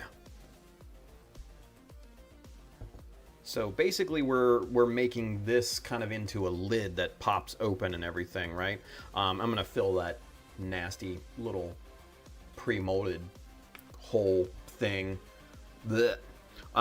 But yeah, you can kind of see, there we go. You can kind of see what we're gonna do with that, right? So what I'd also like to do,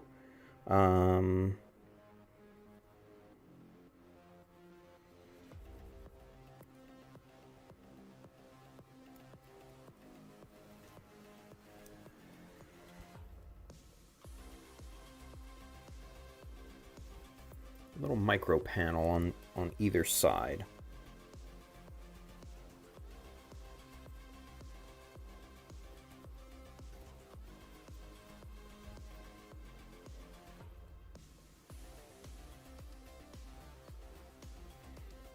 And then just a nice little fat bisected line right down the middle. We've used that that motif on other parts of the model so that it kind of brings everything, back into, back into how we are doing this, right? Now then. Okay. And then what I think we can do is something similar on the front of this piece here too.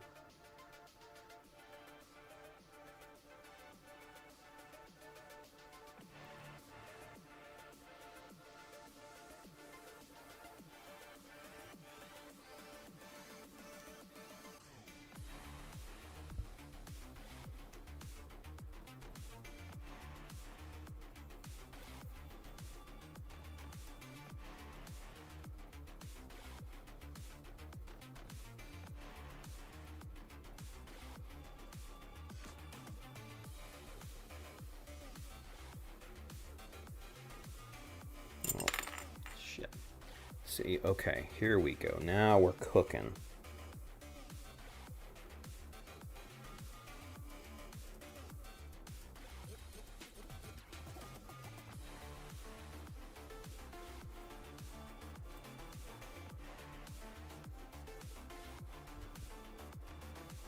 Okay.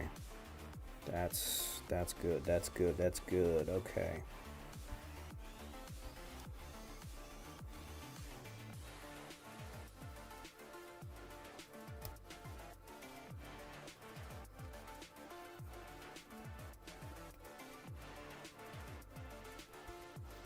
All right. Yeah.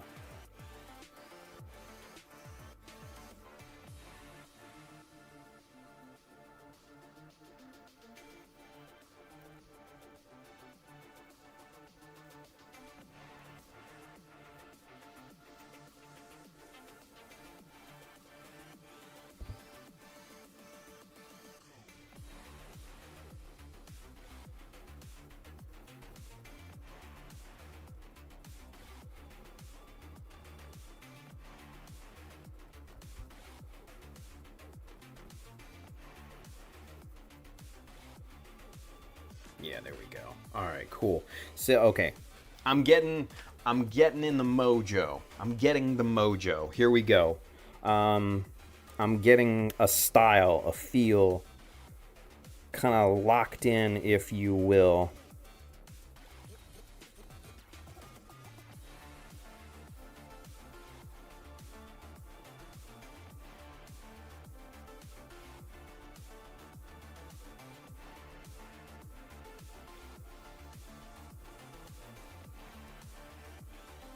Yeah.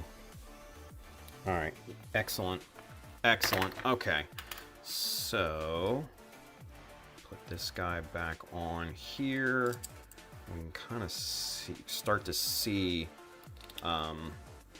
what this guy's going to look like, right? And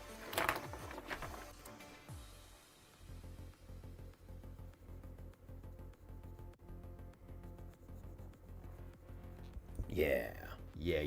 Yeah. Perfect. That's okay. That's really good. That's really, really good. All right. So, kind of there's the idea, right? There's the idea. So let's kind of walk through this here real quick, yeah? So we've got our lid right here. You can probably imagine that there's a lot of systems under this particular lid, and it will, you know, this panel here will hinge up, kind of like a car hood, right? And I can imagine there's a ton of, you know, maintenance, you know, types of things in here. You know, you've got all of your pistons and actuators and everything for this foot to flex properly and walk appropriately. You know, you've got another panel. Let's go super zoom so I can show you a little bit easier, yeah? All right. Okay, yeah, that's much better.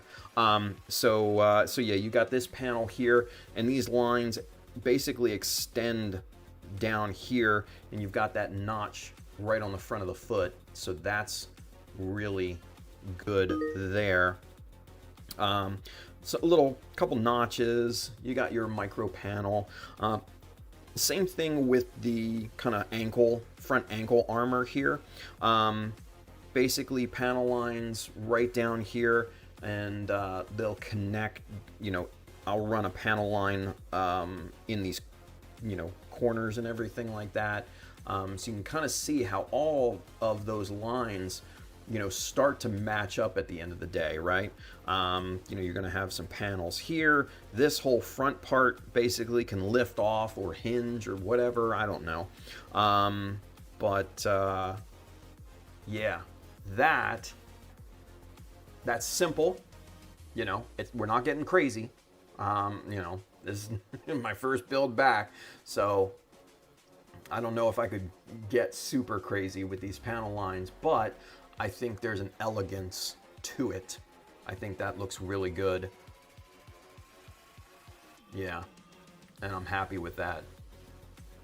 I'm happy, as I drop it, I'm happy with that. Now, let's address kind of the back of the foot here.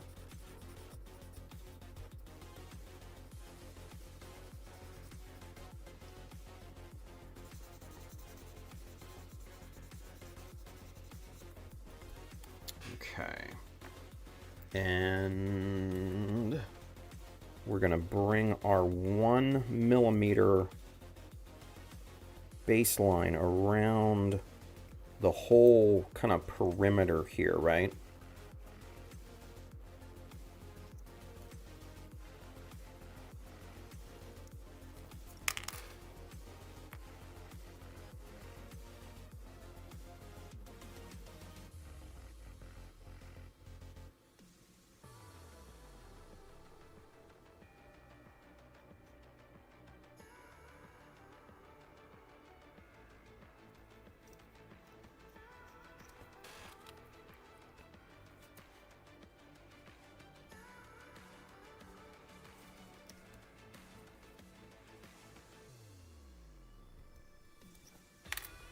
Okay.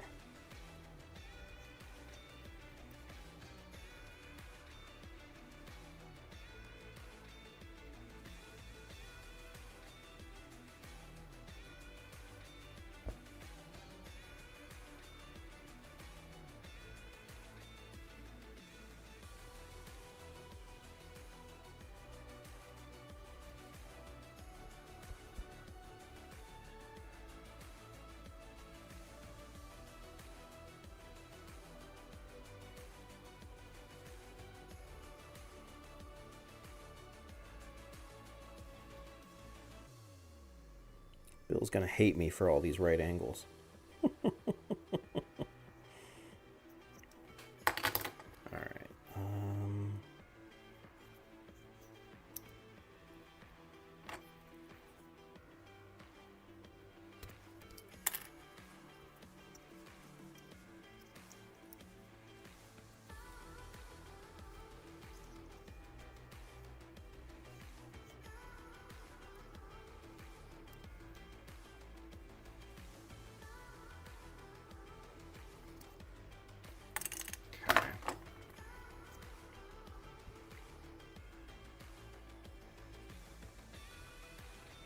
Okay. Okay. Pencil, pencil, pencil. Let's go.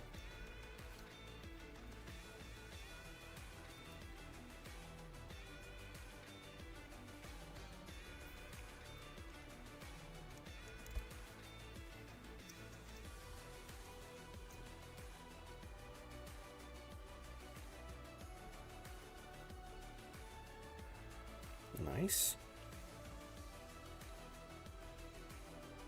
Okay, cool. All right, so same type of thing here on the side, and then we wrap it around all the way over that kind of base pad, and oh, see, it wiped off. God damn. See, that's what I'm talking about. The pencil lead doesn't stick on the bare plastic very easy, so that's why you have to scuff it up. Okay.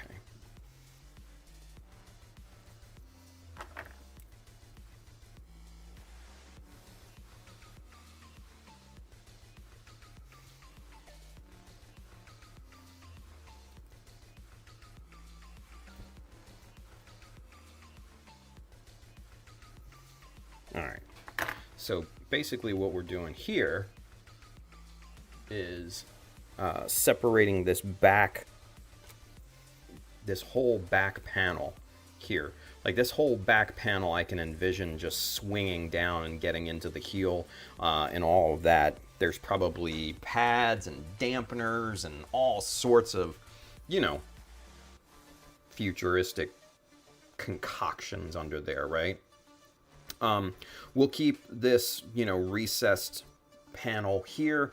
We'll just rescribe that, bring that into kind of the fold, and then what will happen is I will transfer that line down and bring it over, so then we can kind of just, you know, do something with that singular panel there. So that'll look really, really quite nice.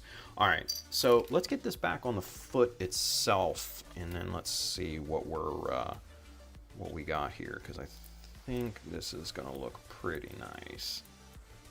If I can get the damn, there we go. All right, and then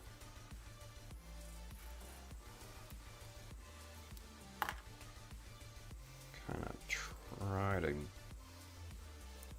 get this.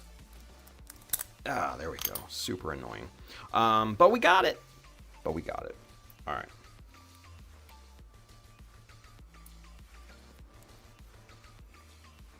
Get the U back on there. Get U back on there. Get the top plate on there. Oh shit. Hyper Villainy TV.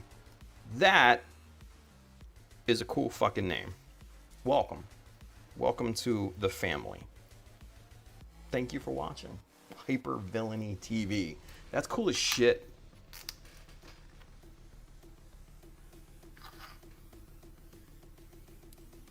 I need a badass screen name like that. All right.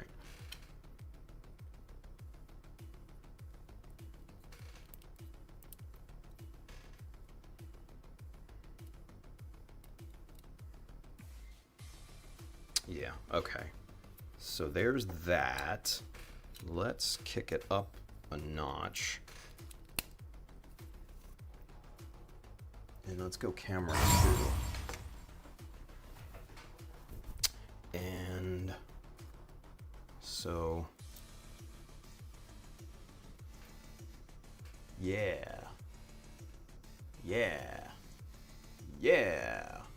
Hell to the yeah.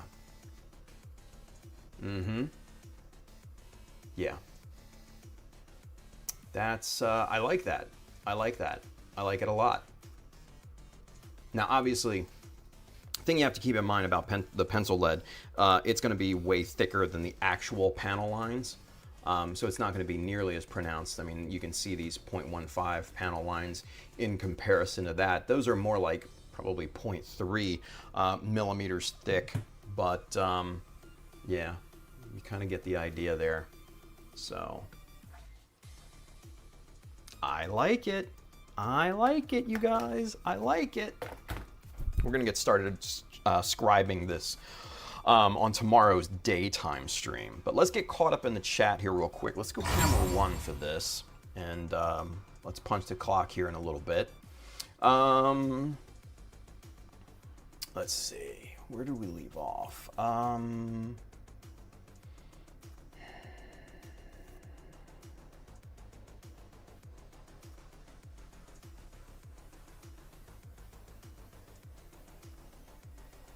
Here we go. We were talking about regional ice cream preferences.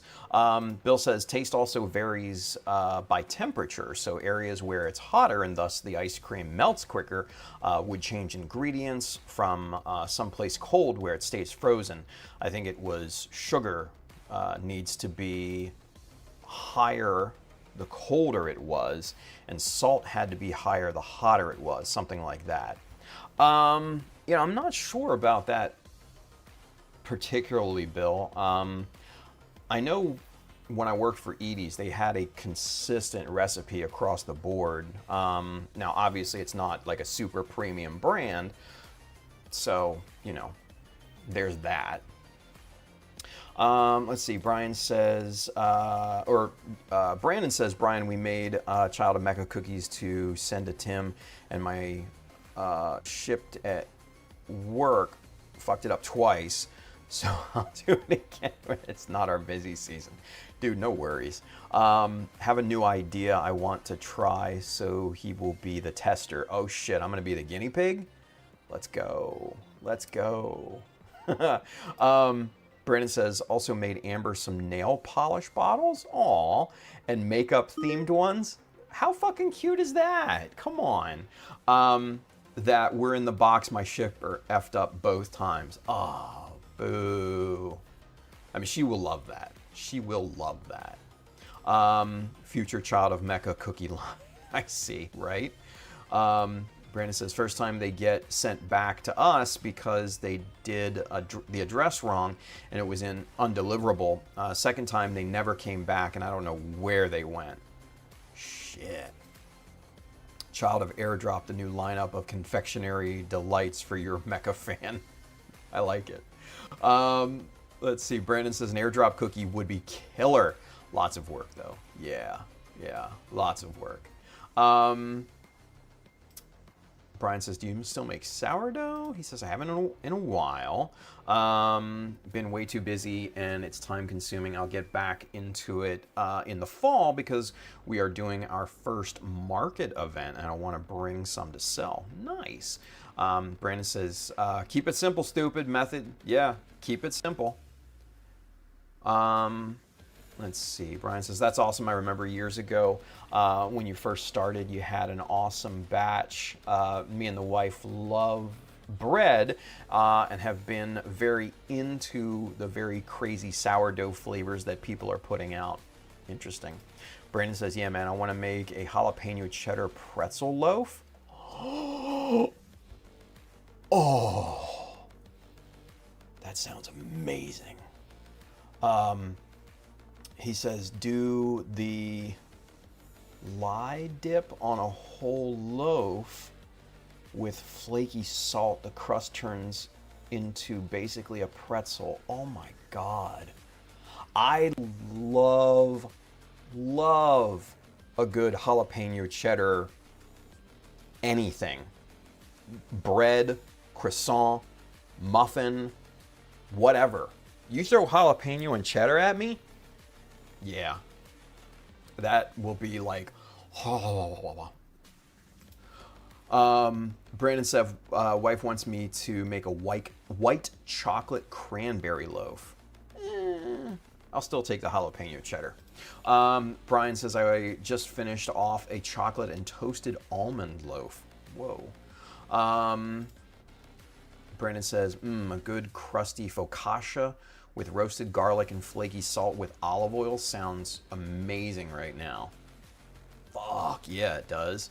And I'm hungry too, damn it. Brian says, Sam, I'm only allowed a slice a day. I get bloated easily. Wife protects the bread box like it's Fort Knox. Holy shit, man.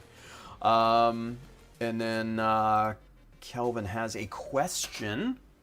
Where did the question? There it is. We have a question.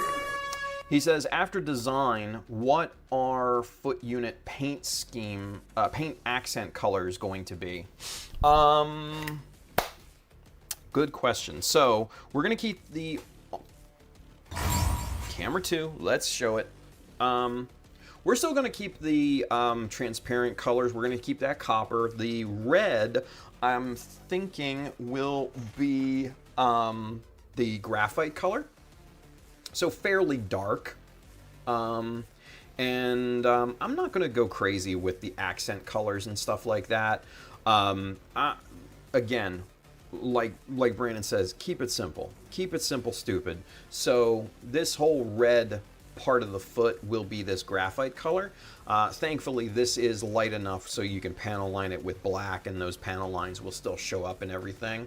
And then you accent those, with some decals and stuff, and that'll bring attention to those lines. So, keep it simple. The inner frame will be that gray color. Where is it? Is it this one? I think it's this one that I I chose originally the engine gray. I have to go back and look at the other streams, but you know, just a nice kind of dark-ish gray, and that'll pop really nicely on this kind of inner frame portion here, and that'll look really good against that, you know, really dark graphite color as well. So that'll be a nice kind of, you know, contrast, if you will. But then obviously you're going to have that copper just hitting you in the face, right? So that'll look really good, I think. So yeah, that's basically what I'm gonna go with. Yeah.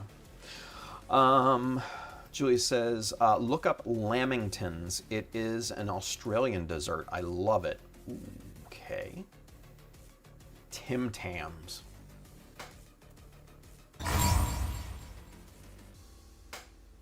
Tim Tams. That's all I gotta say. Tim Tams. They're so good. They're like this Australian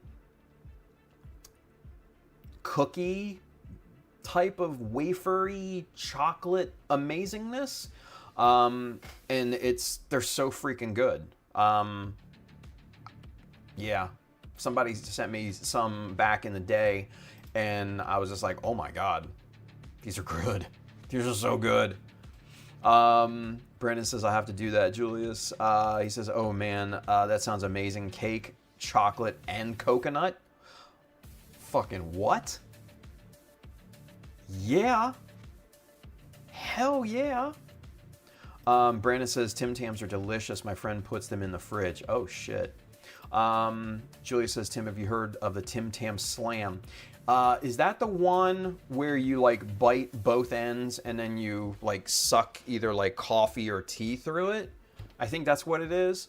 I'm not into coffee or tea, so that's not something that I'd ever do, but Tim Tams on their own, just raw dogging it, so good. They're so good. Aldi carries Tim Tams. Fucking what? Oh, shit. Now I gotta make a trip to Aldi. God damn it. I mean, it's 5 minutes away, but still. Damn it. Why'd you tell me that, Brandon? Shit. Bill says, ordered the new regulator, and it will arrive tomorrow. So I should get back to painting tomorrow or Wednesday. Nice. Nice, Bill. Excellent. Excellent. Julie said, yeah. Yeah, oh God, I think I have an old video somewhere of Amber doing it, doing the Tim Tam Slam. I'm not sure if I still have that or not. Still not sure if I have that. Yeah, he says, Julie says, there are so many different Tim Tam flavors in Australia that are not here in the US. Yeah, right? Exactly. It's like, you know, the different flavored Kit Kats that they have in Japan that you would never find here in the States, you know? Now, mind you, I think Hershey's has gotten a little bit more liberal with the, you know, variety of Kit Kats here nowadays, but the kinds that they have over in Japan just fucking mind-blowing. I remember going there in 2016 for my first GBWC, and the ex at the time wanted to load up on Kit Kats, and we brought a shit ton of them back. Yeah, holy crap, dude.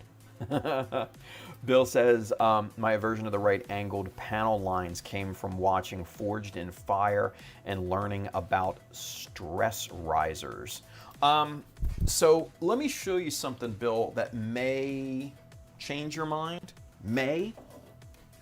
No guarantee, but may.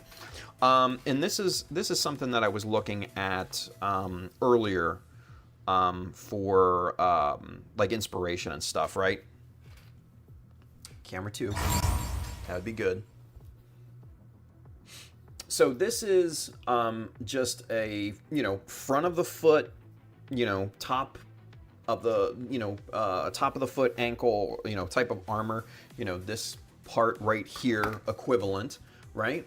And it's just absolutely insane what this guy did. So there you've got that under the bevel edge there panel line, which I'm really, really into nowadays. But see here, look, you can kind of see how those right angles look really, really good. You know what I mean? That whole composition, you know? I need to get back to thinking in these terms. And by looking at these pictures and saving these pictures on my phone, I can refer back to them and kind of get that mental mindset back, you know? And yeah, right angles, bada boom, bada bing. I mean, even up here, just really, really good. You know, he varied thicknesses of panel lines and things here too. Even like right there, that little panel right there, you know, it's not a lot, but it's still visually interesting. You know what I mean? And yeah, the whole design there, really, really good. Just really good. So I mean, yeah, I had to save it in my catalog of pictures of panel line designs and things. Just like, and I've showed this on stream before, just like this. This is the high grade Gustav Karl, right? And there's Amber. An appearance. I swiped the wrong way.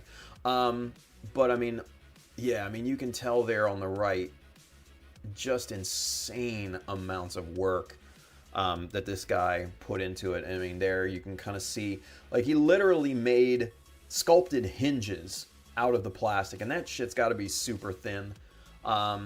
It's got to be as thin as like freaking aluminum foil at this point, the plastic and all.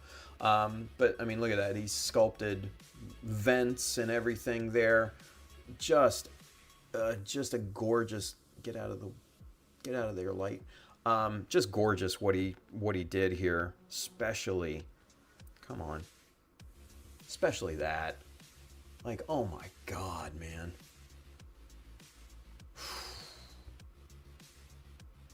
Just crazy. Yeah, they see there's the Carl. Come on, fucker. And this is where I got the idea for the vents. On for the upper leg. Those you know, 3 kind of panel lines there, the vents, so to speak. This is exactly where I got it from. I just love the look of it so much. Love the look of it so much. So, yeah. I think I'm very much into this style of panel lining. Or coming up with, you know, panel line designs, I should say. Just something really, really good. Looks really nice about the whole thing. So the geometry and everything just is, you know, really superior right now in my opinion. So Brandon says they had caramel Tim Tams last time I got at Aldi. Oh, I think that was the kind that my friend from Australia sent me. I think they were chocolate covered and they had caramel in them, if I'm not mistaken.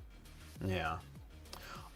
Julie says, what is the name of that builder, Tim? Oh, shit, man. I don't offer them. Let me see.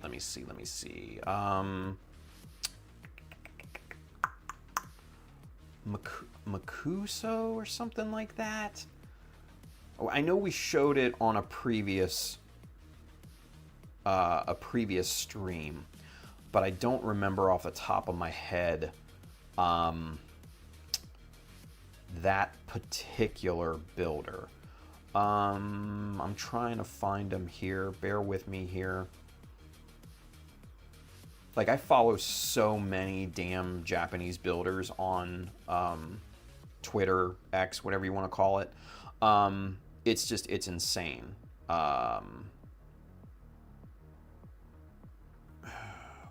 Kuro?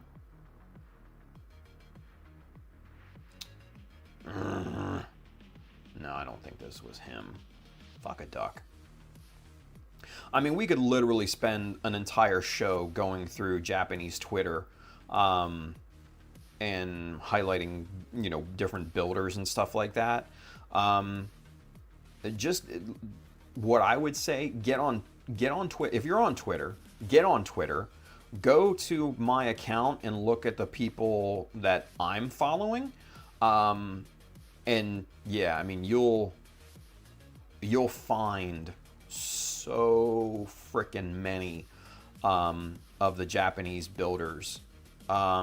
It's insane.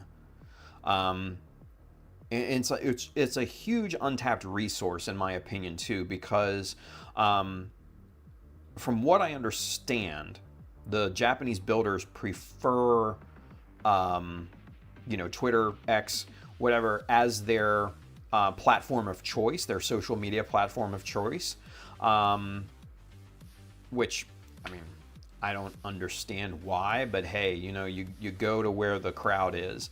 And yeah, dude, I follow so many, you know, Japanese modelers on here. It's crazy. Like my For You feed is either Gundam or football.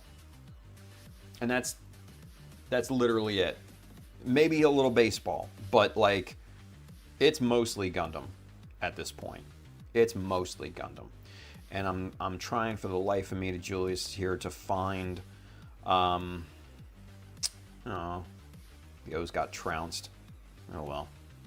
Not surprising. They were playing the White Sox, so the White Sox are actually really fucking good this year, believe it or not.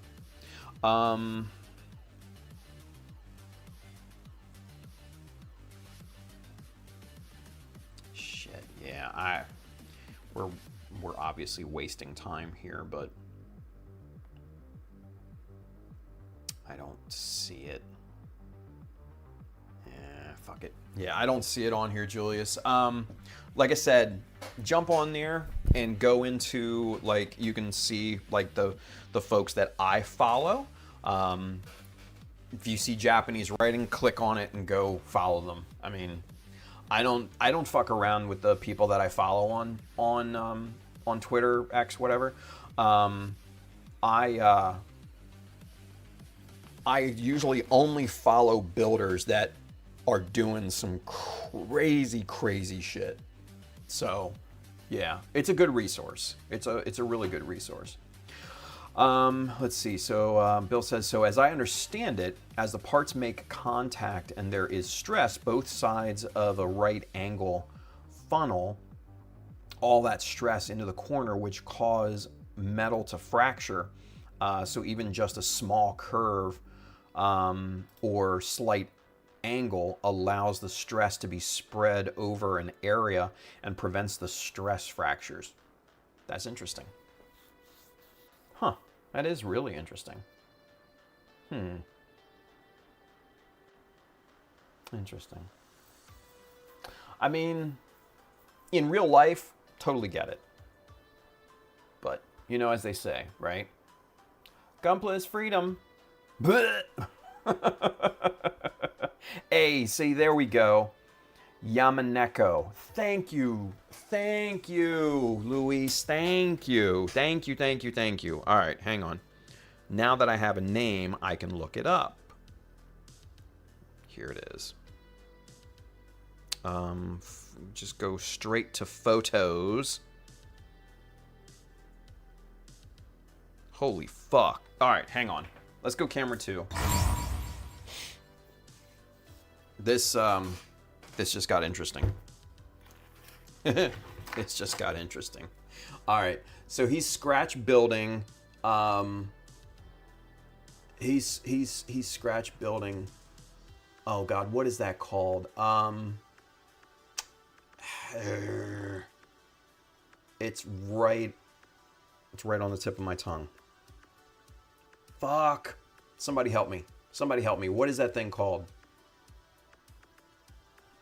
don't know. Anyway, just crazy. Oh yeah, see, there's the panels and stuff. XAML. Thank you, Luis. Yeah.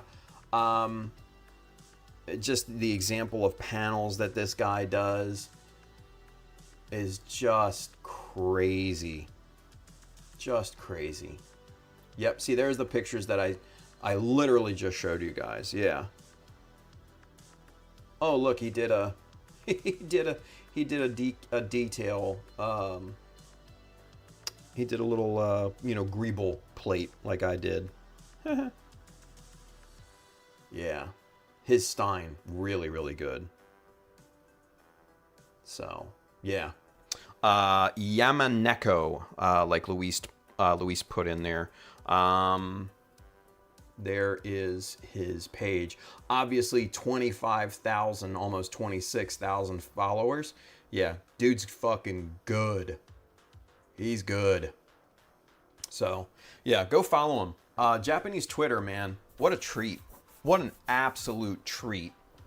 Let's see. Briggsy. What's up, Briggsy? He says it might be easier for them to see who they are following because Twitter gives you that option between who you are following or random posts. Yeah, exactly. Exactly. Yeah, everybody's like, the XAML. Yep, the XAML. I couldn't remember. It was right there, too. It was right there. Anyway. All right, kiddos. It's 12:26. That's where we're going to punch the clock for today. Come on back tomorrow if you can. We're going to put the foot design into practice tomorrow. We're going to get silly with it and do some things here. I have some other kind of ideas floating around in the noggin for this. Maybe some raised detail pieces, similar to what we did on the side of the foot with those super tiny little straps over the panel lines and everything. So yeah, something like that maybe. Let's see, Julius, he's got 29,000 followers on Instagram. That doesn't surprise me whatsoever. I probably follow him on Instagram as well, if I'm not mistaken. Luis says, yeah, Japanese Twitter is awesome. It fucking is. It is a severely under-tapped resource. Good inspiration. Yeah. Gio says, I've been following him for a while. See, there we go. Good shit. Good shit. And Bill says, night, all have fun. Exactly. That's where we're going to punch the clock for tonight, you guys. So with that being said, man, be safe out there. Build something cool. Enjoy the rest of your night.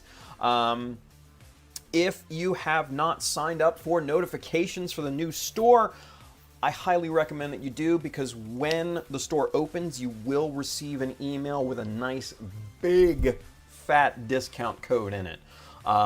So go sign up for that. I think I'm projecting at this point probably Friday will be the drop date for everything. I should be able to have everything up to where I want it and all that. So yeah, go sign up and get you your discount code too. Okay.